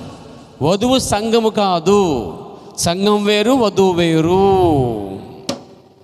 దేవునికి మహిమ కలుగాక. మనము సంఘములో వధువుగా తయారవుటకే సంఘం ఉన్నది. దేవునికి స్తోత్రము కలుగునుగాక. ఉదాహరణ చెప్పాడు, హానోకు వధువుకు సాదృశ్యం అని చెప్పాడు, తెలుసా? మరి హానోకు తర్వాత నోవహు కనిపిస్తున్నాడు, అది సంఘానికి సాదృశ్యము, అది శ్రమల గుండా వచ్చుచున్నది అన్నాడండి. మీరు చదవడం అర్థమాలు చదువుతా పేర అని తప్పు బోధించలేదు, ఆయన చెప్పిందే బోధిస్తున్నాను నేను. పేర ప్రభు నామన మహిమ కలుగునుగాక, స్తుతి కలుగునుగాక. ఇవే మాటలు ఎవరో చెప్తే చెవులు పెద్ద చేసి ఉంటాం కాదండి. ఎవరు చెప్పినా ఇది ప్రవర్తమానము అని ముందు నువ్వు ఫిక్స్ అయిపోవాలి. ఫస్ట్ హృదయంలో నాటుకోవాలి. అది దగ్గర దూరమని ఎవరు చెప్పినా అది ప్రవర్త మాట, దాన్ని గౌరవించాలి, దానికి ఆమెను చెప్పాలి. ఎవరో బయట నుంచి వస్తే దాన్ని చెప్పడం, గౌరవించడం ఉద్యమం మొదలు కాదు పేర. అది ప్రవర్త మాట అయితే దానికి ఆమెను చెబుతూ ఏకీపించాలి. ఇక్కడ ఏమన్నా తెలుసా అండి, 5 నెలల వరకు వాటికి అధికారం ఇవ్వబడిందంట. మీకు తెలుసా అండి, ఒక్కసారి కొడితే ఎలా ఉంటుందో పైన చెప్పాడండి. ఉందండి, పైన ఉంది చూడండి. దేవునికి స్తోత్రం కలగాక. పైగా ఇవంట అండి, మొక్కకు కానీ గడ్డికి కానీ దేనికి హాని చేయవంటండి. చాలా స్పష్టంగా ఉంది 4వ వచనంలో. మరియు నొసల యందు దేవుని ముద్ర లేని మనుషులకే తప్ప, దేవుని ముద్ర లేని మనుషులకే తప్ప. ఇక్కడ ముద్ర కోసం చెప్పాడు సార్ మీకు, గాడ్ సీల్. ఎంతమంది గ్రహిస్తారు? 7 ముద్రలు కాదండి, ఈ ముద్ర వేరు. అంటే ముద్రించబడిన వారు దేవుని ముద్రతో ముద్రించబడిన వారేమో ఎత్తబడిపోతారు. ముద్ర లేని వారు ఉంటారు భూమి మీద. లాలాట గుర్తు అని యెహెజ్కేలు చెప్పాడు చూడు దేవుడు. ఆ గుర్తు గల వెతికి తప్ప మిగతా ఎవ్వరికి ఆ వెతికి తప్ప మిగతా అందరికీ శ్రమ వచ్చిందండి. ఇక్కడ ఈ అర్థం ఏంటంటే, ఈరోజు దేవుని దూత పరిశుద్ధుల్ని ముద్రిస్తుందండి. అది దేవుని ముద్ర, గాడ్ సీల్ అన్నాడు. 7 ముద్రలు వేరు, దేవుని ముద్రతో ముద్రిస్తున్నాడండి నేను. ఇక్కడైతే దేవుని ముద్ర లేని జనంగం ఉన్నారు. ముద్ర గలవారేమో పైకి వెళ్ళిపోయారు, వేళ్ళ పాలు చూపిస్తున్నారు. ముద్ర లేని వారేమో శ్రమలలో ఉన్నారు పేరా. దేవుని ముద్ర లేని వారిని ఏం చేస్తుందంటండి, ముద్ర లేని మనుషులకే తప్ప భూమికైనా, భూమి మీద ఉన్న గడ్డికైనాను, మొక్కకైనాను, మరి ఏ వృక్షముకైనాను హాని కలుగ చేయకూడదని వాడికి ఆజ్ఞ ఇవ్వడను. ఏం చెప్పాడండి దేవుడు? చెట్టుకు పోకు, మొక్క జోలికి వెళ్ళకు, పండు జోలికి వెళ్ళకు. డైరెక్ట్గా ఎవరి మీదకి వెళ్ళాలనేవా? ఎట్టక్కి ఎవరి మీదకి అంటాడంటే, దేవుని ముద్ర లేని వారు అంటే ఎత్తబడక మిగిలిపోయిన అందరికీ దేవుని ముద్ర లేదు. దేవుని ముద్ర లేని అందరూ ఎత్తబడరండి. దేవుని ముద్ర లేని అందరూ ఎత్తబడరండి. దేవుని ముద్ర లేని వారందరికీ ఈ శ్రమ రాబోతుందండి. అయితే ఈ శ్రమను చూడకుండా ఒక వధువు వెళ్ళిపోతుందండి. అందులో మనం ఉంటాకి ప్రయత్నం చేద్దాం. దేవుడికి మహిమ కలుగునుగాక. ప్రవక్త అన్నాడు, మిగిలిన వారందరూ మరణించక వారు 1000 సంవత్సరాల వరకు జీవించరు. మోషే ఒక దేశము నుండి ఎలాగైతే వేరు చేశాడో, పరిశుద్ధాత్మ కూడా అటండి, పరిశుద్ధాత్మ వధువునట సమస్తలోంచి వేరు చేస్తుందంట అండి. వేరు చెప్పాడు ఆయన. మోషే ఐగుప్తు అనే దేశం నుంచి ఒక దేశాన్ని వేరు చేశాడు. ఆ దేశం ఇశ్రాయేలు వధువు సదృశ్యంగా ఉన్నారు. ఈ వధువు దేశం నుంచి వేరు చేయబడింది. అబ్రహాము వలె ప్రవక్త అన్నాడు పరిశుద్ధాత్మ అంటే ఈ రోజుల్లో వధువుని సమస్తల నుండి బయటకు తెస్తుందంటండి. ప్రతి వ్యక్తి వధువుగా పరిశుద్ధాత్మ చేత చేయబడతాడట. అంటే బయటికి వస్తే ఇక వధువు తయారు చేసి అలంకరించే ఆ కార్యం ఎవరంటే పరిశుద్ధాత్మ. మీకు తెలుసా, ఏకే పరిశుద్ధాత్మ గుర్తని చెప్పాడు ప్రవక్త వచ్చాట. ఆ ఏకే మళ్ళీ ప్రవక్త గుర్తని చెప్పాడు. మళ్ళా ఆ ఏకే ఆ గడి గుర్తును కూడా చెప్పాడు. పేరా దేవునికి స్తోత్రం కలుగును గాక. కాబట్టి ఇక్కడ మోషే దేశాన్ని వేరు చేసినట్టుగా ఏమండి, ఈరోజు ప్రవక్త విలియన్ బ్రహ్మ కూడా అనేక సంఘ సంస్థల నుంచి ఈరోజు ఈ వధువు ప్రపంచమంతా వేరు చేయబడి ఈరోజు సమస్త అంటకుండా వేరుగా ఉంటుందంటే మోషే వేరు చేసినట్టుగా మోషే లాంటి ప్రవక్త వచ్చి వేరు చేశాడు. మోషే లాంటి ప్రవక్త విలియన్ బ్రహ్మ వచ్చి వేరు చేశాడు. అక్కడ మోషే కాలంలో వేరు చేయబడే కాలము ప్రవక్త మోషే కాలం. కానీ వధువుగా సిద్ధపరిచి వాగ్దాన దేశం తీసుకెళ్ళే ఆ పని యెహోషువది. ఇది మర్చిపోద్దు, ఇది మీరు మర్చిపోకండి. ఇప్పుడు మొదటి సెక్షన్ చూస్తుంటే మోషే ద్వారా వేరు చేయబడ్డారు. ప్రవక్త మోషే ఒక దేశం నుండి వేరు చేయబడినట్లుగా అది ఉన్నది అన్నాడండి. ఉదాహరణ చెప్తున్నాడండి ఆయన. అలాగే ఆ తరం తర్వాత వేరు చేయబడే ఒక తరం ఉంది కదా. అలాగే ప్రవక్త బ్రహ్మం కాలం వచ్చినప్పుడు విలియన్ బ్రహ్మం కూడా 1900 సంవత్సరం నుంచి చెప్పాలంటే 1944 సంవత్సరం నుంచి రికార్డ్ అయింది వర్తమానం అండి. 44 నుంచి ప్రైజ్ ది లార్డ్, 45 నుంచి ఇంచుమించుగా ఆ సంవత్సరం మొదలుకొని 65 వరకు విలియన్ బ్రహ్మం అనే ఈ కాలం మోషే వధువుని సమస్తల నుంచి బయటికి వేరు చేశాడు. ఆ ఫ్రీడ్ అయిపోయింది. Praise the Lord. మోషే చనిపోయినట్టుగా ప్రవక్త బ్రహ్మం కూడా చనిపోయాడు. కానీ ఇప్పుడు సంఘాన్ని వధువుగా తీసుకొని ముందుకు తీసుకెళ్లే బాధ్యత, దాన్ని కొనసాగింపబరిచర్య అన్నారండి. అది ఇప్పుడు ఎలా ఉంది తెలుసా? అప్పుడు యెహోషువే దాన్ని క్యాచ్ చేశాడు. యెహోషువే ఆ ప్రజలను వధువుగా చెక్కి గమ్యానికి నడిపించాడండి. ఇప్పుడు ఒక మనుషుడికి ఇవ్వబడదండి అది. ప్రవక్త అన్నాడు పరిశుద్ధాత్మ వధువును సమస్తలోంచి బయటికి తెచ్చి ప్రతి వ్యక్తిని వధువుగా చేయబడును అన్నాడండి. ప్రభు నామ మహిమ కలుగాక. అందుకే మనము ఎక్కడున్నామంటే యెహోషువ కాలంలో ఉన్నామండి. మనం ఆత్మీయంగా యెహోషువ కాలంలో ఉన్నాం. మన యెహోషువ చనిపోలేదండి. ఆ యెహోషువ చనిపోయాడు కానీ ఈ యెహోషువ చనిపోలేదు. పరిశుద్ధాత్మ యెహోషువకి గుర్తుగా ఉన్నది. దేవునికి స్తోత్రం కలుగును గాక. ఎంతమంది నమ్ముతారు? మరణించిన వాడి యొక్క నాయకత్వంలో ఉన్నాం మనం. మళ్ళీ చెప్తాను, మరణించిన వాడి యొక్క నాయకత్వంలో ఉన్నాం మనము. అందుకే మరణించిన వాడు ఎవరంటే పరిశుద్ధాత్ముడు. ప్రభు నామన మహిమ కలుగును గాక. ఇక్కడ పాయింట్ చెప్పాలి. ఇక్కడ మంచి పాయింట్ చెప్పాలి. వధువు యెహోషువ ద్వారా వాగ్దాన దేశంలోకి వెళ్ళింది అన్నాడు ప్రవక్త. చదువుతున్నాను. ఇది వైరిటల్ బెత్లెహేం. ఎందుకు అల్పం బెత్లెహేం అని వర్తమానం ప్రవక్త అన్నమాట అండి. మీరు ఇంటి పని చదవండి. ఎందుకు అల్పమైన బెత్లెహేంలో జన్మించడం వచ్చి బోధించినప్పుడు ఆయన ఒక మాట వదిలాడు ప్రవక్త ఇంత వర్తమానంలో. వధువు యెహోషువ ద్వారా వాగ్దాన దేశానికి వెళ్ళింది. ఆ వధువు వింటున్నారండి? దేవుని స్తోత్రం. ఆ గొప్ప యెహోషువ ప్రతి గోత్రమునకు వారి స్వాస్థ్యమునకు పంచి ఉన్నాడు. గోత్రాలు పంచిచ్చింది మోషే కాదు. మోషే కేవలము వేరు చేసినకు పనిచేశాడు. ఈరోజు ప్రవక్త బ్రహ్మ కూడా గోత్రాలు స్థానాలు చూపించడండి. స్థానాలు చూపించేది పరిశుద్ధాత్మ పని అండి. నీ స్థానం స్వార్థికుడువా, కాపరవా, అపోస్తుడువా, లేకపోతే నీ స్థానం ఏంటి, సంఘంలో పెద్దవా, పరిచర్యకురాలువా, ప్రార్థన పరురాలువా, ఏదో విధంగా దేవుడు నీ పాత్రను సరిగ్గా ఆ స్థలంలో పెట్టే బాధ్యత పరిశుద్ధాత్మ దేవుడిదండి. పాస్టర్ గారు అండి నేనేం చేయమంటారండి, నాకు అర్థం కావట్లేదు. నీకేం చెప్ప నాకు అర్థం కావట్లేదు. ఎందుకంటే నీ స్థానాన్ని నేను ఇవ్వలేను. Praise the Lord. దేవునికి మహిమ కలుగాక. నీ స్థానాన్ని ఒక ప్రవక్త కూడా ఇవ్వలేడండి, కానీ యెహోషువ ఇచ్చాడండి. దాని అర్థం పరిశుద్ధాత్మయే సంఘములో నీ స్థానాన్ని నీవు చూపించాలి. ఒక్కసారి పరిశుద్ధాత్మ నేను తీసుకెళ్ళి, ఇప్పుడు ఆ యెహోషువ వాడిని తీసుకెళ్ళి వాగ్దాన దేశంలో ఇక్కడ ఉన్న చూపించాడండి. ఇది ఈ గోత్రానికి ఇది, ఈ గోత్రానికి ఇది, ఇదిగో ఈ గోత్రం వారికి ఇది అని భూభాగాలు పంచిన బాధ్యత మోషేది కాదు. ఎవరిదండి? యెహోషువది. ఈరోజు సంఘములోనికి వచ్చిన తర్వాత దేవుని శరీరములో ఎత్తబడే ఆ వధువు శరీరములో నిన్ను సరైన ప్లేస్లో కన్నుగా, ముక్కుగా, చెవుగా పెట్టేది పాస్టర్ కాదు, పెద్దలు కాదు, విలియం బ్రాంహం అనే ప్రవక్త కూడా కాదు. ఆ పని పరిశుద్ధాత్మని యెహోషువ చేసే పని అండి. చూడండి, ఆ గొప్ప యెహోషువ ప్రతి గోత్రమునకు వారి స్వాస్థ్యమును పంచి ఇచ్చి ఉన్నాడు అని మనము ఎరుగుదుము. మీకు తెలుసా ఎలా ఆ భాగములను పాలస్తీనాలో యెహోషువ వాటిని ప్రేరణ ద్వారా వారికి కేటాయించాడో? దేవుని స్తోత్రం కలగాక. ఎబ్రీ పిల్లలు అంటండి చురుకైన వారు ఉండి పిల్లలు కన్నారట. వారు ఎలాగైతే ప్రసవవేదంతో బిడ్డలు జన్మించినప్పుడు ఆ బిడ్డలను కనుచుండగా ఆ పితారుల యొక్క చివరి దినములో ఖచ్చితంగా ఎక్కడ స్థిరపడతారో ఆ తల్లులు ఉచ్చరించారటండి. నువ్వు యాకోబుగా ఉంటావు, నువ్వు యెహోషువగా ఉంటావు, నువ్వు బెంజమిన్గా ఉంటావు అని సూచించారట వాళ్ళు. దేవునికి స్తోత్రం కలిగాక.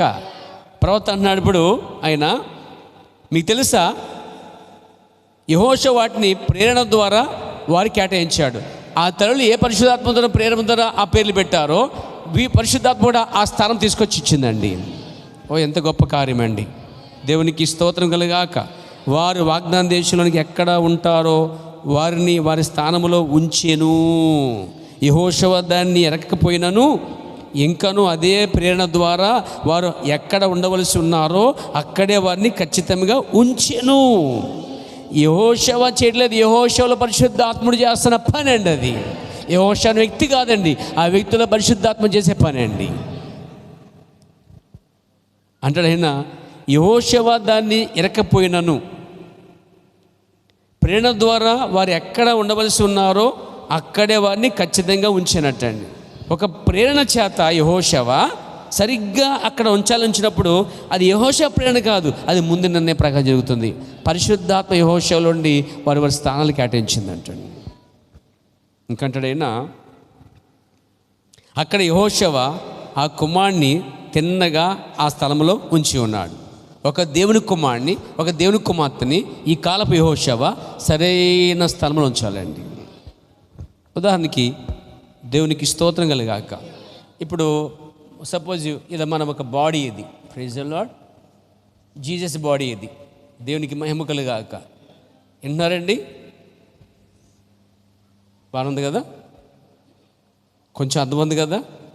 ఇక్కడ గొర్రెలు కాపరి, నాకు వెనక భాగం చూస్తున్నాను నేనైతే, ఇమేజిన్ చేసుకోండి. Praise the Lord. ఇందులో మనం భాగమే ఉన్నామండి. దేవునికి స్తోత్రం కలుగాక. ఇంకో వస్త్రం కూడా వేస్తాను ఆయనకి. Praise the Lord. దేవునికి మహిమ కలుగాక. చూడండి నా ప్రియమైన సోదరులారా, ఇక్కడ అర్థం చేసుకుంటే యేసు అనే శరీరములో ఎక్కడైతే మనల్ని పెట్టాలనుకున్నాడు, ముందుగా నిర్ణయించాడో అక్కడికి తీసుకొచ్చే బాధ్యత పాస్టర్ కాదు. నువ్వు ప్రభుని అడిగి ఎక్కడెక్కడ అడగలేదు, పరిశుద్ధాత్ముడే. నువ్వు సరిగా ఉంటే తిన్నగా పరిశుద్ధాత్ముడు ఈ శరీరములో ఎక్కడో చోట నియమిస్తాడండి. దీన్ని ఏమంటారంటే ఎఫెసు పత్రిక చదవని పేరా, ఇది యేసుక్రీస్తు యొక్క శరీరం అండి. అంటే చారిత్రక సంఘము అన్నాడు, అనగా ప్రపంచమంతటా సిద్ధపడుతున్న యేసుక్రీస్తు యొక్క శరీరము. ఆ శరీరము నింపేది ఎవరు? ఎఫెసు పత్రిక 1వ అధ్యాయము మనం చాలాసార్లు చదువుకున్నాం. 1వ అధ్యాయము చూడండి, 23వ వచనం. ఆ సంఘము అయిన శరీరము సమస్తము పూర్తిగా నింపుచున్న వాడిని, అంటే ఈ సంఘాన్ని నింపేది ఎవరు? బ్రదర్, ఈ సంఘానికి చెప్పేది యేసుక్రీస్తు అనే ఈ శరీరంలోనికి దేవుడు మనల్ని పరిశుద్ధాత్మ ద్వారా నింపుతాడండి. అంటే దాని అర్థం ఏంటంటే, అంటాడైనా మనం మన శరీరంలో కన్నుగా, చెవిగా, ముక్కుగా మన శరీరంలో అవేలా ఎలాగ ఉన్నాయో క్రీస్తు అనే ఆ శరీరంలో మనం కూడా అందరం కూడా ఒక పార్ట్ అనమాట. మనం లేకుండా క్రీస్తు లేడండి అక్కడ. మనమే క్రీస్తు యొక్క శరీరమై ఉన్నాం, శరీరంలో అవయవలై ఉన్నాం. పౌలు చెప్తాడు, మనము యేసుక్రీస్తుకి అవయవలై ఉన్నాము. ఏమండి, మనం కన్ను, ముక్కు, చెవి ఉన్నాము అని చెప్తాడు. ఎందుకంటే ఆయన కన్ను లేదు, మీరా కన్ను. ఆయన చేయలేదు, మీరా చెయ్య. ఆయన కాలేదు, అందుకే మీరు ఆయన పాదాలు కడుగుతున్నారు. ఇప్పుడు దేవునికి స్తోత్రం కలుగు గాక, దేవుని ఆయన మహిమ కలుగు గాక. ముగించుకుందాం పేరు ఈ సమయంలో. ఆయన పరిశుద్ధాత్మ సంఘమును వాగ్దాన దేశంలోనికి ఎత్తబాటులోని తీసుకుని వెళ్ళి ఉన్నాడు. పరిశుద్ధాత్మయే ఆ రోజు యెహోషువ ఐగుప్తు నుంచి తీసుకొచ్చింది మోషే అయితే, మోషే వెళ్ళిపోయిన తర్వాత ఆ ప్రజలను వాగ్దాన దేశం తీసుకెళ్లే బాధ్యత యెహోషువది. ప్రవక్త ఏమన్నాడు? ఇప్పుడు పరిశుద్ధాత్మ సంఘమును వాగ్దాన దేశంలోనికి ఎత్తబట్లోనికి తీసుకుని వెళ్ళును. అంటే రేపు ఎత్తబాటు తీసుకెళ్ళేది ఎవరు? ఒకసారి ఎవరో అంటున్నారన్నమాట, ఎత్తబాటు జరిగినప్పుడు నేను ఆ పాస్టర్ గారి కాలు పట్టుకుంటాను. సాధ్యం అంటారా? లేదే, అలా ఎత్తబడి ఎక్కడ మనకు కనిపించలేదే. ఎవరికి వాళ్ళు ప్రిపేర్ అయ్యారండి. నిజం అది కరెక్ట్ అయితే ఆనోకు భార్య ఆనోకు పట్టేసి ఉండదు, అక్కడ పిల్లలు ఆ పక్క ఈ పక్క సంకలకి వేసి ఉండదురు, పుష్పకమాల వెళ్ళిపోదు పైకి. అలాగా నో నో నో, ఇది వ్యక్తిగతమైంది. ఎవరి మట్టికి భార్య సిద్ధపడాలి. నేను చేయకపోయినా పర్లేదు, ఆయన పరిస్థితిని బట్టి నేను కూడా వెళ్ళిపోతాను అనుకోద్దు నువ్వు. నెవర్. లేకపోతే నా భార్య చాలా మంచిది, యథార్థపరులు, ప్రాంతపరులు కాబట్టి ఆమె భక్తిని బట్టి నేను కూడా వెళ్ళిపోతాను. నో నో నో నో, ఎవరి ప్రిపరేషన్ వారిదే. ఆనోకుది ఎలియేదే, మనది ఎవరిది వాళ్ళది ప్రిపరేషను. నేను ప్రిపేర్ చేయలేను, మీరు నన్ను ప్రిపేర్ చేయలేకపోయారా? కానీ పరిశుద్ధాత్మ వాళ్ళు ప్రిపేర్ చేస్తుంది. దేవుని నాన్న మహిమ కలుగును గాక. జస్ట్ మనం వచ్చి ఈ యొక్క వాయిస్ని మరొకసారి వినాలంతే. మనం దీన్ని మళ్ళీ ఒకసారి వినాలి, మళ్ళీ ఒకసారి చదవాలి, దాన్ని మనం ప్రిపేర్ చేసుకుంటూ సిద్ధపడాలి. దేవునికి స్తోత్రం కలుగును గాక. కాబట్టి చూడండి, వాగ్దాన దేశంలోనికి నడిపించలేదు ఎవరు? మోషే. ఆమేన్. కానీ వాగ్దానం నడిపించింది యెహోషువ. యెహోషువని లోపలికి ప్రవేశపెట్టాడట. ఇలా అంటున్నాడండి, యెహోషువని అంట లోపలికి ప్రవేశపెట్టాడు. గమనించండి, అంటే లోపలికనగా ఒక దేశంలోనికి. ఇప్పుడు ఆ దేశము పరిశుద్ధాత్మ ఉన్నది. Glory to God. పరిశుద్ధాత్మనుగా యేసుక్రీస్తు యొక్క శరీరంలోనికి ఏం చేస్తున్నా? యెహోషువని పరిశుద్ధాత్మని లోనికి ప్రవేశపెడతాడండి. ఇప్పుడు లోనికి రావాలి మనం. మీకు తెలిసే పాత నిబంధనలో యాజకుడు ఆవరణము, పరిశుద్ధ అది పరిశుద్ధం దాటి వెళ్ళినప్పుడట అక్కడ ఏమన్నట్టండి, మత్స్యులతో చేయబడినటువంటి ఒక జంతువు శరీరంతో చేయబడినటువంటి తెరలు ఉన్నాయండి. ఆ లోపల ప్రవేశిస్తాడంటే బయట శబ్దాలు అతనికి వినపడమంటాడు. అసలు బయట ఏం జరుగుతుందో ఆ శబ్దం ఏంటి, గుండు సూది పడినా కూడా అతనికి వినపడదు, అంత నిశ్శబ్దం. దేవుడు మనుష్యుడు కలుసుకునే ప్రదేశం అండి. ఇక అక్కడ ఏ శబ్దం లేదండి. దేవునికి స్తోత్రం కలిగాక మనం లోనికి వచ్చేసాం అనుకోండి, ప్రవర్తన అనేదానికి లోనికి రావటం అంటే అర్థం ఏంటంటే ఆత్మీయంగా పైకి ఎదగటం అండి. ఇప్పుడు ఒక విమానము కింద ఉన్నంత వరకు వైబ్రేషన్తో ఇబ్బందిగా ఊడిపోయినట్లుగా, ఊడిపోయినట్లుగా, లేకపోతే బూడ్లను ఊడిపోయినట్టుగా దబెల్ ఈ శబ్దాలు పీలిపోయినట్టు కనిపిస్తుంది. కానీ అదే విమానము కొంచెం మనం పైకి వెళ్ళినప్పుడు, కొండలో కనిపిస్తాయి అన్నమాట. అప్పుడు కొండలు పెద్దగా, ఆ కిటికీలను చూస్తుంటే కొండలు చాలా పెద్దగా కనిపిస్తాయి, పర్వతాలు చాలా పెద్దగా కనిపిస్తాయి, సముద్రం చాలా పెద్దగా కనిపిస్తాయి, ఆ బిల్డింగులు విమానకన్నా పెద్దగా కనిపిస్తాయి. కానీ అది ఎలా పైకి వెళ్ళినప్పుడు అవన్నీ చిన్నైపోతాయి. సముద్రం చిన్నదైపోద్ది, ఏమంటే ఆ పర్వతం చిన్నదైపోద్ది, చెట్లు చిన్న అయిపోతాయండి, చాలా చిన్న అయిపోతాయండి. ఆత్మీయంగా ఎదిగినప్పుడు నీకు అన్నీ చిన్నగా కనిపిస్తాయి. కిందే ఉన్నానుకో అన్నీ పెద్దగా కనిపిస్తాయి. నా వల్ల కాదు, నేను చేయలేను, నేను రాలేను, కడుపు నొప్పి, ఒళ్ళు నొప్పి, దూరము, టైర్ పంచర్ అయింది, బండి ఎవరు వేసుకెళ్ళారు, తాళం వేసాను కానీ ఎక్కడ పడేశాను, స్నానం చేయలేదు, ఆకలి అతను భోజనం చేయలేదు. చర్చికి వచ్చినప్పుడు ఇలాంటివి రావు సార్ మనకి. వస్తుంటే ఎవరు వస్తుంటే మాటలు పెట్టి నన్ను లేట్ అయిపోయింది నాకు, ఇవన్నీ లేకపోతే ఇంకా నేను చేయలేను, ఈ భక్తి కష్టం నాకు, నేను ఇలా ఇంత నీతిగా బతకలేను, టీవీ వద్దన్నారు అండి, టీవీయా టీవీ వద్దన్నారు, ఏమండి అలంకరణ వద్దన్నారు, జుట్టు కట్ చేద్దన్నారు, రంగులు పోయొద్దన్నారు, పెళ్లి చేసుకుంటే విశ్వాసంలే పెళ్లి చేసుకోమన్నారు. ఇంత కట్టడా, ఇంత కష్టమా, అన్నీ కొండలే కనిపిస్తాయి నీకు. అదే నువ్వు వాక్యాలకు వచ్చావనుకో, వాక్యాలకు వచ్చినప్పుడు అవన్నీ చిన్నగా అనిపిస్తాయండి. ఆ ఎదుగుతూ వెళ్తున్నప్పుడు అండి ప్రవక్త అంటాడు, ఆ వాడ ఆ చివరిలో ఉన్నప్పుడు గందరగోళంగా ఉంటుందంట, కానీ లోపలికి వెళ్ళిన తర్వాత అది నిశ్చయత కలిగి ఉంటుందంట అండి. అసలు వెళ్తుందో కూడా తెలియదు అంటండి. విమానం కింద ఉన్నప్పుడు ఆ కింద ప్రదేశంలో వైబ్రేషన్ గందరగోళం ఉంటుంది, కానీ పైకి వెళ్ళిన తర్వాత అది అసలు వెళ్తుందో లేదో కూడా తెలియదు, సాఫ్ట్గా పోద్ది అనమాట అండి. ఎదిగిన వారు కూడా అలాగే ఉంటారండి. ఎదగాలండి అంటే మేము లోపలికి ప్రవేశించాలి. యాజకుడు లోపలికి వెళ్ళిన తర్వాత ఎలాగైతే బయట శబ్దాలు వినబడవో అలాగే విశ్వాసి క్రీస్తు లోపలికి, ఆ శరీరం లోపలికి వచ్చేస్తే ఇక బయట ఏమీ కనిపించవు నీకు, అన్నీ చిన్న చిన్న కనిపిస్తాయి. ఆ స్థాయికి నేను తీసుకొచ్చేది ఎవరు? యెహోషువ అండి. ఆ వినబడకుండా చేయటగా ఆ స్థలం తీసుకొచ్చేది ఎవరు తెలుసా? పరిశుద్ధాత్ముడు అండి. దేవునికి స్తోత్రం కలిగాక. అప్పుడు అంటాడు ఆయన పరిశుద్ధాత్మ సంఘమును వాగ్దానం చేసిన ఎత్తబడిలో తీసుకువెళ్ళును, పరిశుద్ధాత్మ ద్వారా పరిశుద్ధాత్మ ద్వారా ఎత్తబడును అన్నాడు. ఎత్తబాటు పరిశుద్ధాత్మ జరిగిద్దంట. ఎత్తబాటు అనేది ఎవరు అన్నారు? ఇక్కడ గొట్టంలో పెట్టి ఇలా కొడితే అక్కడ పడిపోతాం పరలోకంలో అన్నారంటే ఎవరు? ప్రవర్తన ఇక్కడ గొట్టంలో పెట్టి ఇలా కొడితే గొట్టం నుంచి అక్కడ పరలోకం పడేది దారి లేదంటండి. ఇక్కడ పరిశుద్ధాత్మ ద్వారా ఎత్తబాటే జరిగిద్ది. ఏమంటే ఎందుకు పరిశుద్ధాత్మ ద్వారా ఎత్తబాటు తెలుసండి? పరిశుద్ధాత్మ ఒంటికి పోల్చాడు ప్రవక్త అండి. రెబెక్క ఒంటి మీద కూర్చున్నది, ఒంటి లేచింది. అర్థం చేస్తే పరిశుద్ధాత్మ శక్తిని పైకి లేపిద్ది అన్నాడు. దాన్ని డైనమిక్ పవర్ అని చెప్పాడండి. ఈ ఎత్తబాటుకి ఇంత ఉంది ప్రాసెస్ అండి. దేవునికి స్తోత్రం కలిగాక.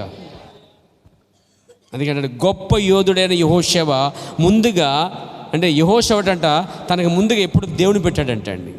పరిశుద్ధాత్మ ఎప్పుడు కూడా వాక్యం తీసుకొస్తాడు. వాక్యం దేవుడు కాబట్టి ప్రతిదానికి పరిశుద్ధాత్ముడు వాక్యం చూపిస్తాడండి. దేవునికి స్తోత్రం కలిగాక. కాబట్టి నా ప్రియమైన సోదరులారా, ప్రవక్త అంటున్నాడు పరిశుద్ధాత్మ ద్వారా వధువు ఎత్తబాటులోనికి వెళుతుంది. The bride go into rapture by the Holy Spirit అన్నాడండి. దేవుడు మనకు ఒక నాయకుడిని ఉండుటకు పరిశుద్ధాత్మ పంపాడు. God send the Holy Spirit to be our leader అన్నాడు. పరిశుద్ధాత్మ సంఘమునకు వాగ్దాన దేశంలో తీసుకుపోవడానికి పంపబడ్డాడంటే అండి. ఎత్తబాటు వేయండ్ల పాలన టోటల్గా ఎత్తబాటు తీసుకెళ్ళేది, లోను తీసుకెళ్తే ఎత్తబాటు జరిగిద్దండి. దేవునికి స్తోత్రం కలుగాక, దేవునికి మహిమ కలుగునుగాక. ఇంకా అంటాడైనా చూడండి, పరిశుద్ధాత్మ ద్వారానే ఎత్తబాటు జరుగుతుందంటండి. పరిశుద్ధాత్మ ద్వారానే ఎత్తబాటు జరుగుతుందంటండి. ప్రభువు నామన మహిమ కలుగాక. పరిశుద్ధాత్మ మన న్యాయాధిపతి అంటండి. కానీ పోపు కానీ బిషప్ కానీ మరి ఒక్కరు కానీ న్యాయాధిపతిగా లేరు. దేవుడు మనకు ఇయ్యలేదు, కానీ దేవుడు పరిశుద్ధాత్మ మనకు ఒక న్యాయాధిపతిగా ఇయ్యబడి ఉన్నది అన్నాడండి. ప్రభు నామన మహిమ కలుగాక. కాబట్టి ఇక్కడ మనం చూడాల్సింది ఏంటంటే, ఇక్కడ మన ప్రవక్త నడిపారు దేవునికి స్తుతి కలుగునుగాక. కాబట్టి ఒక దేశం వేరు చేయబడింది, లోనికి వస్తున్నారు, పరిశుద్ధాత్మ పని తీసుకుంటుంది. ఒక వధువు వెలుపలకు పిలువబడుచున్నది, ఆమేన్. ఎత్తబాటుకు అది వెళ్ళిపోతున్నది. ఆయన వాక్యమై ఉన్నాడు కనుక వధువు కూడా వాక్యమై ఉన్నాడండి. క్రీస్తు తన వధువు కొరకు వచ్చుచున్నాడు. వధువు పిల్లలు వాక్యపు ప్రజలుగా లేకున్నాడలా. వధువు వాక్య పిల్లగా లేకపోతే ఎన్నడు వారు సమస్తలుగా ఉంటారు. ప్రవర్తనాడు వధువు పిల్లలు వాక్యపు పిల్లలను లేకున్నాడలా వరట సమస్తల పిల్లగా మారిపోతారంటండి. జాతకేనండి, వధువు పిల్లలు వాక్య పిల్లగా మారకపోతే సమస్త పిల్లగా మారిపోతారంటండి. అంటే సమస్తగా పిల్లలైపోతారండి. కానీ ప్రవక్త మనం సమస్త కాదని చెప్పాడండి. మనవేళ సంఘ శాఖ అని వర్తమానం బోధించాడండి. ప్రభు నాను మహిమ కలుగునుగాక. మనము ఒక సంఘ శాఖ ఉండక పిలవలేదు. వధువు పిల్లలు వాక్యపు పిల్లలను లేకునకపోతే, అలా కాకపోతే వారు సమస్త పిల్లలై ఉందురు అంటాడండి. మనం వాక్య పిల్లలు కాకపోతే రెండోది ఏంటంట, సమస్త పిల్లలు. ఇది 7వ సంకలమై ఉన్నది. క్రీస్తు మొదటి సంకలంలో రాలేదు, గుర్తుపెట్టుకోండి. 2వ సంకలంలో రాలేదు, గుర్తుపెట్టుకోండి. 3వ సంకలం రాలేదు, 5, 6 రాలేదు, 7వ సంకలంలోకి వస్తాడండి. ఎందుకు? ఆదాము నుంచి ఆనోకు 7వవాడు కాబట్టి 7వ సంఘ కాలములోనే ఎత్తబాటు జరిగిద్ది. 7వ సంఘకాలం ముగించబడలేదండోయ్. 7వ సంఘకాల యొక్క పరిస్థితుల నుంచి, ఆ గందరగోళం నుంచి, ఆ గుడితనము నుండి, ఆ దిగంబరం నుంచి వధువు బయటకు వచ్చిందండి. బయటకు వచ్చింది కానీ ఎత్తబడలేదండి. ఇప్పుడు గమనించాలి, బయటకు వచ్చింది కానీ ఎత్తబడలేదు. ఒకసారి అడిగారు ప్రవక్తని, అయ్యా లౌదీ సంఘకాలం ముగించబడిందని అడిగారు. ఆయన అన్నాడు, ఎత్తబాటు ఎప్పుడే జరుగుద్దో అప్పుడే దానికి కాలం ముగించబడుద్ది అన్నాడండి. మీరు ప్రశ్న చెప్పి చదువుకోవచ్చు పోయారా? దేవునికి స్తోత్రం కలుగాక. ఆమేన్. 7వ సంకలంలో వస్తున్నాడండి ఆయన. ఇప్పుడు 3 సార్లు ఎత్తబాటు ఉంది. ప్రవక్త అన్నాడు, పాత నిబంధనలో ముమ్మారు ఎత్తబాటు ఉన్నది, 3 సాక్ష్యాలు ఉన్నాయన్నాడు. ఒకటి చూడండి, హానోకు. ఆమేన్ ఆమేన్. తర్వాత అన్నాడు మారు రూపం పొందాడట. హానోకు రూపాంతరపరచబడ్డాడట. కానీ హానోకు కోసం బైబిల్లో రూపాంతరపరచబడ్డాడు, రక్తమాంసాలు మారిపోయి చెప్పలేదండి. కానీ ప్రవక్త అన్నాడు రూపాంతరపరచబడి ఎత్తబడ్డాడు. ఎందుకంటే రక్తమాంసాలు దేవుని రాజ్యంను స్వాతంత్రించుకుని కాబట్టి రక్తము మాపం వెళ్ళదు, కానీ అది మార్పు చెంది ఎత్తబడ్డాడు అన్నాడండి ఆయన. వాక్యం తనకు తాను ఎప్పుడు విరుద్ధంగా ఉండదు అంటున్నాడండి. దేవునికి స్తోత్రం. మొదటిది హానోకు. ప్రభువాక్యం వచ్చింది. హానోకు ఏమొచ్చింది? వాక్యం వచ్చింది. హానోకు వల్లే వధువుకి వాక్యం వచ్చింది. ఈరోజు బై ప్రాఫిట్ ద్వారా హానోకు ఆ వాక్యంలో నడిచాడండి. ఈరోజు హానోకు వధువు వాక్యంలో నిలిస్తే ఎత్తబడుతుందండి. హానోకు వాక్యముతో నడిచాడు, నిలిచాడు, ఎత్తబడ్డాడు. ఎత్తబడిన తర్వాత కనబడలేదండి. ఎత్తబాటు జరిగిందంటే మన భూమి మీద కనబడము. హానోకు కనబడలేదు కాబట్టి మనము కనబడము. ప్రవక్త చెప్పాడు హానోకు వధువు సాదృశ్యము. హానోకు కనబడలేదు కాబట్టి వధువు కూడా కనిపించదండి. కనిపిస్తున్నామంటే ఎత్తబాటు జరగలేదండి. దేన్ని నమ్ముతున్నప్పుడు మీరు ఎంత బోధించిన తర్వాత ఎవడో ఒకరు లేచి ప్రత్యక్షత లేదు, అది లేదు, తిట్టి మాట్లాడి ఎత్తబాటు అయిపోయింది అని చెప్పవచ్చు. వారు మన ప్రవక్తలు కాదు.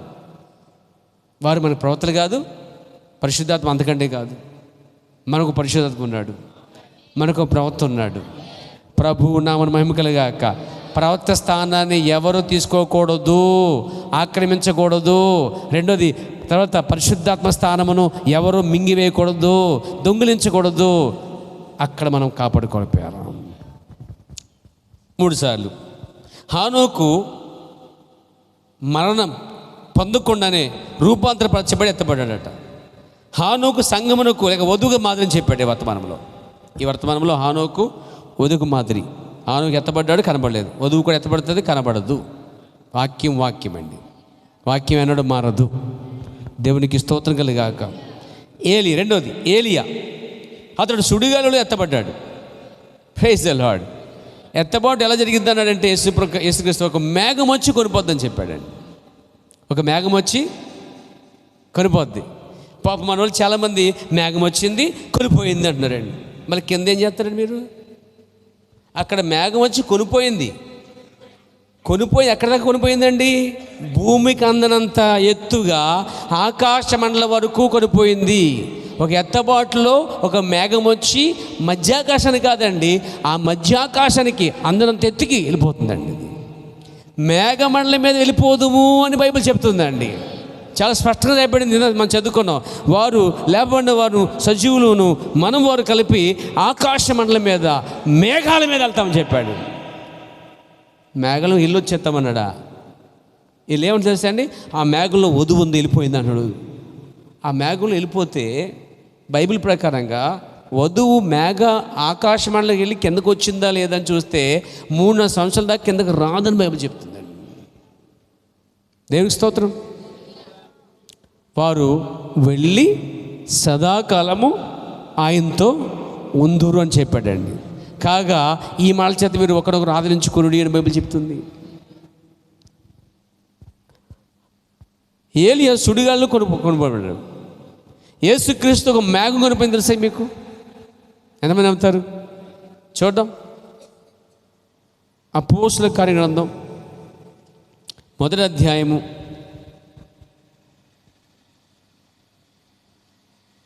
9వ వచనం.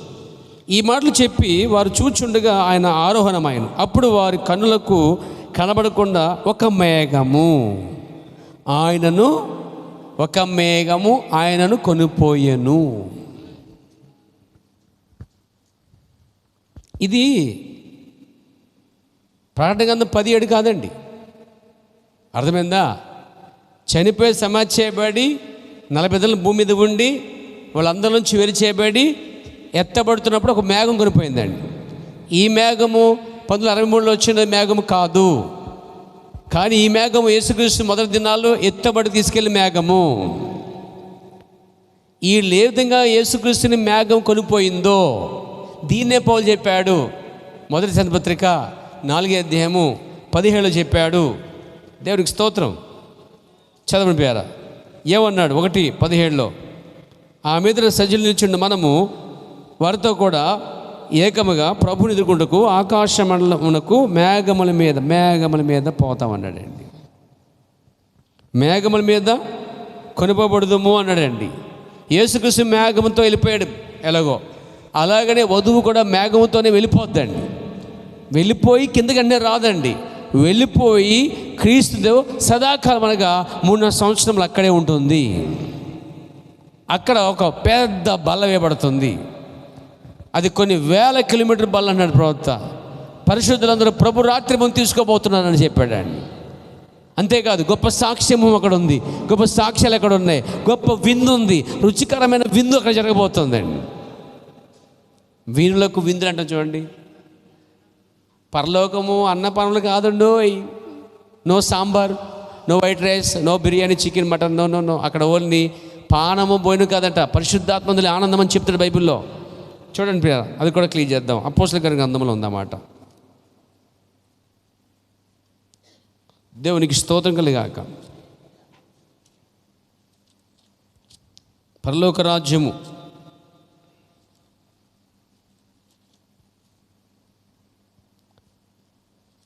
పరిశుద్ధాత్మలో ఆనందమై ఉన్నదని బైబిల్ చెప్పారు.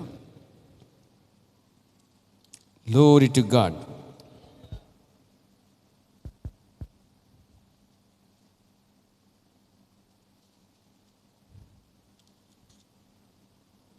హల్లెలూయా. బహుశా రోమన్ క్యాథలిక్ కావచ్చు, రోమన్ పత్రిక కావచ్చు, చూద్దాం, అది కూడా చూద్దాం. దేవునికి స్తుతి కలుగాక. మనకు దేవుడు సహాయం చేయండి గాక.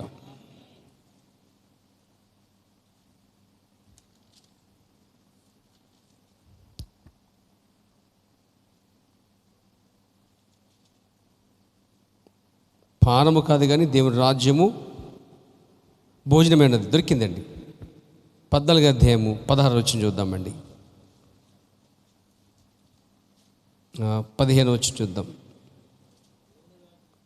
15, నీ సహోదరుడిని భోజనము మూలముగా దుఃఖించిన నీవు ఇకను ప్రేమ కలిగిన నడుచుకున్న వాడు కావు. ఎవరి కొరకు క్రీస్తు చనిపోయిన వాడిని నీ భోజనము చేత పాడు చేయకము. మీకున్న మేలైనది దూషణ పాలు కానికుడి. చూడండి 17, దేవుని రాజ్యము భోజనమును పానమును కాదు కానీ నీతియు సమాధానమును పరిశుద్ధాత్మందలి ఆనందమై ఉన్నది. ఇప్పుడు విందేంటి? పరిశుద్ధాత్మందలి ఆనందమై ఉన్నది. అక్కడ సాంబార్ ఉండదు, no sambar, no tiffin, no biryani. దేవునికి స్తుతి కలుగాక. పరలోక రాజ్యం వెళ్ళినప్పుడు ఆయనతో ఉన్నప్పుడు అక్కడ విందు ఏంటి తెలుసా? వీళ్ళకు విందండి, మంచి సాక్ష్యాలు, మంచి ఉన్నతమైన మాటలు. అసలు ఆయన మాట్లాడుతున్నప్పుడు 3 రోజులు మానేస్తారు ఆహారం అండి వాళ్ళు. అది భోజనం అంటే అండి. దేవునికి స్తోత్రం కలుగాక. పరిశుద్ధం పొందుకున్న వాళ్ళు అలా ప్రార్థనలో ఉన్న ఆకలేదు వారికి. పరిశుద్ధం పొందుకున్న వాళ్ళు అలా దేవుళ్ళు ఉన్నప్పుడు వాక్యం చెప్పిన వాక్యం వింటున్నా కానీ అలా కాలం గడిచిపోతుండగా ఆకలి కానీ నిద్రగా రాదండి. దేవుని వాక్యం చెప్తున్నప్పుడు, దేవుని వాక్యం వింటున్నప్పుడు నీకు అసలు ఆకలి వేస్తుందా అంటే, దాహం వేస్తుందంటే నువ్వు దేవుని రాజ్యంలో సరిగ్గా జన్మించలేదండి. దేవునికి స్తోత్రం. కొంతమందికి వాక్యం అంత అయిన తర్వాత కడుపు నిన్నట్టు అనిపిస్తుందండి. అది ఆత్మీయ అనుభూతి. చెప్పాలంటే అది మంచి ఆత్మలో ఆనందం అండి. అది అలాంటి అనుభవాలకు వచ్చేసి వెళ్ళిపోయారు మనం. దేవునికి స్తోత్రం కలుగునుగాక. కాబట్టి అక్కడికి వెళ్ళినప్పుడు మనము ఏం చేస్తున్నామంటే, ఏలియా మేఘం మీద కొనపబడ్డాడు, సుడిగాలు కొనపడ్డాడు, యేసుకు సుడిగాలు కొనపడ్డాడు. వధువు కూడా మేఘముతో కొనపడుతుందండి. సరే, మేఘం వచ్చింది 63 సంవత్సరంలో. కానీ కొనుపడకు కాదు, తీసుకుపోవడానికి కాదు, తీసుకుపోవడానికి సిద్ధపరచడానికి 7 ముద్దలు తీసుకురావడానికి వచ్చింది ఆ మేఘం అండి. కానీ ఒక మేఘం వస్తుంది, 7 ముద్దలు ఇప్పబడిన తర్వాత మళ్ళీ ఒక మేఘం వస్తుంది. ఆ మేఘంతో మనం కొనుపబడుతున్నాం అండి. పేరా ఫిజికల్గా జరిగే కార్యం అండి ఇది. యేసుక్రీస్తు కన్నులతో వాళ్ళు చూశారు. మేఘం వచ్చి కొనిపోయినట్టుగా వాళ్ళ కన్నులారా చూసినప్పుడు అలా చూస్తుండిపోయారట. అప్పుడు దూతలు వచ్చాయని ఏంటో చూస్తున్నారు. ఆల్రెడీ వెళ్ళిపోయాడు ఆయన. మళ్ళీ ఏ రీతికి వెళ్ళిపోయాడు ఆ రీతిగా యేసు ఇదే కూడా మీదకి వస్తాడని చెప్పారు వాళ్ళు. అంటే ఫిజికల్ కనుపబడటం అనేది ఫిజికల్, స్పిరిచువల్ కాదండి. దేవునికి స్తోత్రము కలుగునుగాక.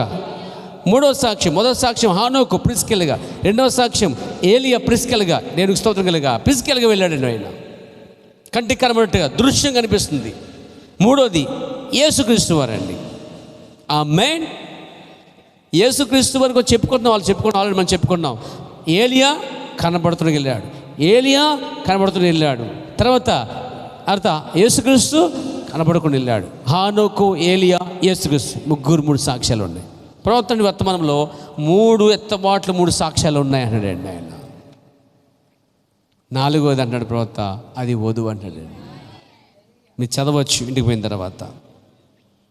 పాత నిబంధనలో 3 ఎత్తబాట్లు, క్రొత్త నిబంధనలో 3 ఎత్తబాట్లు ఉంటాయంటండి.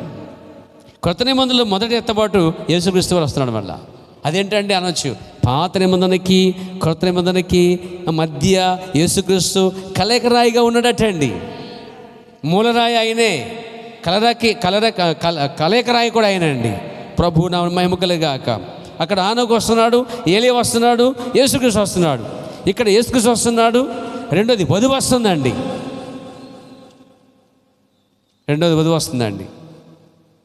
ఇప్పుడు మనం అక్కడే ఉన్నాం. మన ముందు హానోకు ఎత్తబడ్డాడు, ఏలియా ఎత్తబడ్డాడు, యేసు ఎత్తబడ్డాడు. ఇక మనమే చూస్తున్నాం. మనం ఎత్తబడితేనే కానీ మోషేలు రారండి. మరి ఎత్తబాటు అయిపోయింది అంటే ఎవరు వచ్చి ఉండాలి? ఈ వర్తమాన ప్రవక్త అన్నాడండి, ఇక్కడ వధువు ఎత్తబడిన తర్వాత ప్రకటన గ్రంథములో 11వ అధ్యాయంలో నా 2 సాక్షిని పిలిచిదును అన్నాడండి. ఇదిగో ఈ వర్తమానమని. ఎత్తబాటు వర్తమానం బాగా చదవండి, ఎటువంటి గందరగోళం మీకు ఉండదండి. ఎత్తబాటు వర్తమానం బాగా చదవండి, 10 సార్లు చదవడం అవసరం అయితే. ఎత్తబాటు గురించిన ఏ గందరగోళం ఉండదు మనకి. ప్రతి గందరగోళం నుంచి బయటకు వస్తాం. పేరు ప్రభు నన్ను మహిమ కలుగునుగాక. చూడండి, ప్రవక్త అన్నాడు 2 సాక్షులు. ఆమేన్. ఈ 2 సాక్షులు క్రీస్తు ఆత్మ కలిగిన తిరిగి వస్తురు అన్నాడండి. ఆమేన్. అంటే ఇక్కడ వధువు అనేది వెళ్ళిపోయిన తర్వాత ప్రవక్త సువార్త ద్వారా అనేది అన్యులకి ముగించబడుతుంది. ఇది ఏ విధంగా వచ్చిందో మొదటి శతాబ్దంలో, మొదటి యొక్క సంఘకాలంలో చివరి సంఘకాలం ముగించబడిన వెంటనే మళ్ళీ ఈ వర్తమానము అపోస్తలుల బోధ, ఈ ఏలియా బోధ తిరిగి మళ్ళా ఆ మోషేతో పాటు ఇశ్రాయేలుకి బోధించగలిగిపోతుంది. ఇటు ఎత్తబాటు జరగడానికి పరిశుద్ధాత్మ ద్వారా జరిగే కార్యం. ఇది అయిపోయిన తర్వాత జరిగేది ఏంటంటే వెంటనే మోషే ఏలియాలు భూమి మీదకి వస్తున్నారండి. ఆమేన్. ఆ మోషే ఏలియాలు 3 సంవత్సరాలు భూమి మీద ఉంటారండి. వాళ్ళు ప్రవచిస్తారు, మాట్లాడతారు. ఆమేన్. మరి ఎత్తబాటు అయిపోయింది 63లో అనుకున్నట్లయితే మోషే ఏలియాలు ఎక్కడ ఉన్నారు అడుగుతున్నాను నేను. 63 నుంచి ఇప్పుడు ఎన్ని సంవత్సరాలు అండి? ఎన్ని సంవత్సరాలు? 41 సంవత్సరమా? అవునండి. లెక్కలు రావు చెప్పండి ఎవరన్నా. ఓకేనండి, దేవునికి స్తోత్రం కలిగాక. 61 ఏంటి? 61 సంవత్సరం అయిపోయింది. అంటే మోషేలకి ఇప్పుడు 61 సంవత్సరం ఉందంటారా? మోషే కోసం ఏలి కోసం చూసినారు మీరు ఏమన్నాను? లేదు. ఇంకా మోషేలు ఆ దేశంలో రాలేదండి. ఎత్తబాటు జరగకుండా మోషేలు రారు. ఎత్తబాటు జరిగిందంటే ఏమండి మోషేలు ఎందుకు? ఎత్తబాటుతోటి సువార్త క్లోజ్. ఇక్కడ ఇక సువార్త ఉండదు. మళ్ళీ తిరిగి అటు ఉదయిస్తాడు సూర్యుడు, అటు మళ్ళీ ఉదయిస్తాడు. ఆ సమయానికి ఆత్మ అడిపోయినప్పుడు, వాక్యం అడిపోయినప్పుడు ఆ కాల పరిశుద్ధులు, ఆ కాల వర్తమానికులు అక్కడ దాన్ని పట్టుకుని ఆ యుగానికి సాక్ష్యం ఇస్తారన్నమాట. అది వేరే ఇశ్రాయేలు తరం అండి అది. కాబట్టి ఎత్తబడి కోసం మనం ఎటువంటి గెలిపి లేదు పేర. ఆమేన్. దేవునికి స్తోత్రం కలిగాక. కాబట్టి ఎత్తబాటుకి 3 సాక్ష్యాలు దాంట్లో ఉన్నాయి. పాత నిబంధనలో, కొత్త నిబంధనలో 3 సాక్ష్యాలు ఉన్నాయి. ఇది కంటికి కనబడి ఎత్తబాటు అండి. చాలామంది చెప్తున్నారు ఎత్తబాటు అయిపోయింది అని. నమ్మొద్దు పేర, మోసపోవద్దు. ఎత్తబాటులోనే అన్ని మిళితమై ఉన్నాయి. ఎత్తబాటు అవగానే 7వ సంఘకాలం ముగించబడుతుంది. ఎత్తబాటు అవగానే కాలాలు ముగించబడుతున్నాయి. ఎత్తబాటు అవగానే వధువు సమయం అయిపోయింది. ఎత్తబాటు అవగానే ఇక భూమి మీదకి శ్రమలు సిద్ధంగా ఉన్నాయి. ఎత్తబాటు అవగానే మోషేలు వాళ్ళు పిలవుతున్నారు. ఎత్తబాటు అవగానే పిల్లరా ఇక్కడ మొత్తం కాలాలన్నిటికీ సమర్థం కాబోతుందండి. అంతా ఎత్తబాటుతో ముడియబడిందండి. సో ఇప్పుడు ఎత్తబాటు అయింది, అవలేదా? నేను అవలేదంటాను. మీరేమంటారు? నేను అయ్యింది అంటాను. దేవునికి స్తోత్రం కలగాక. ఏంటి ఆధారం మనకి?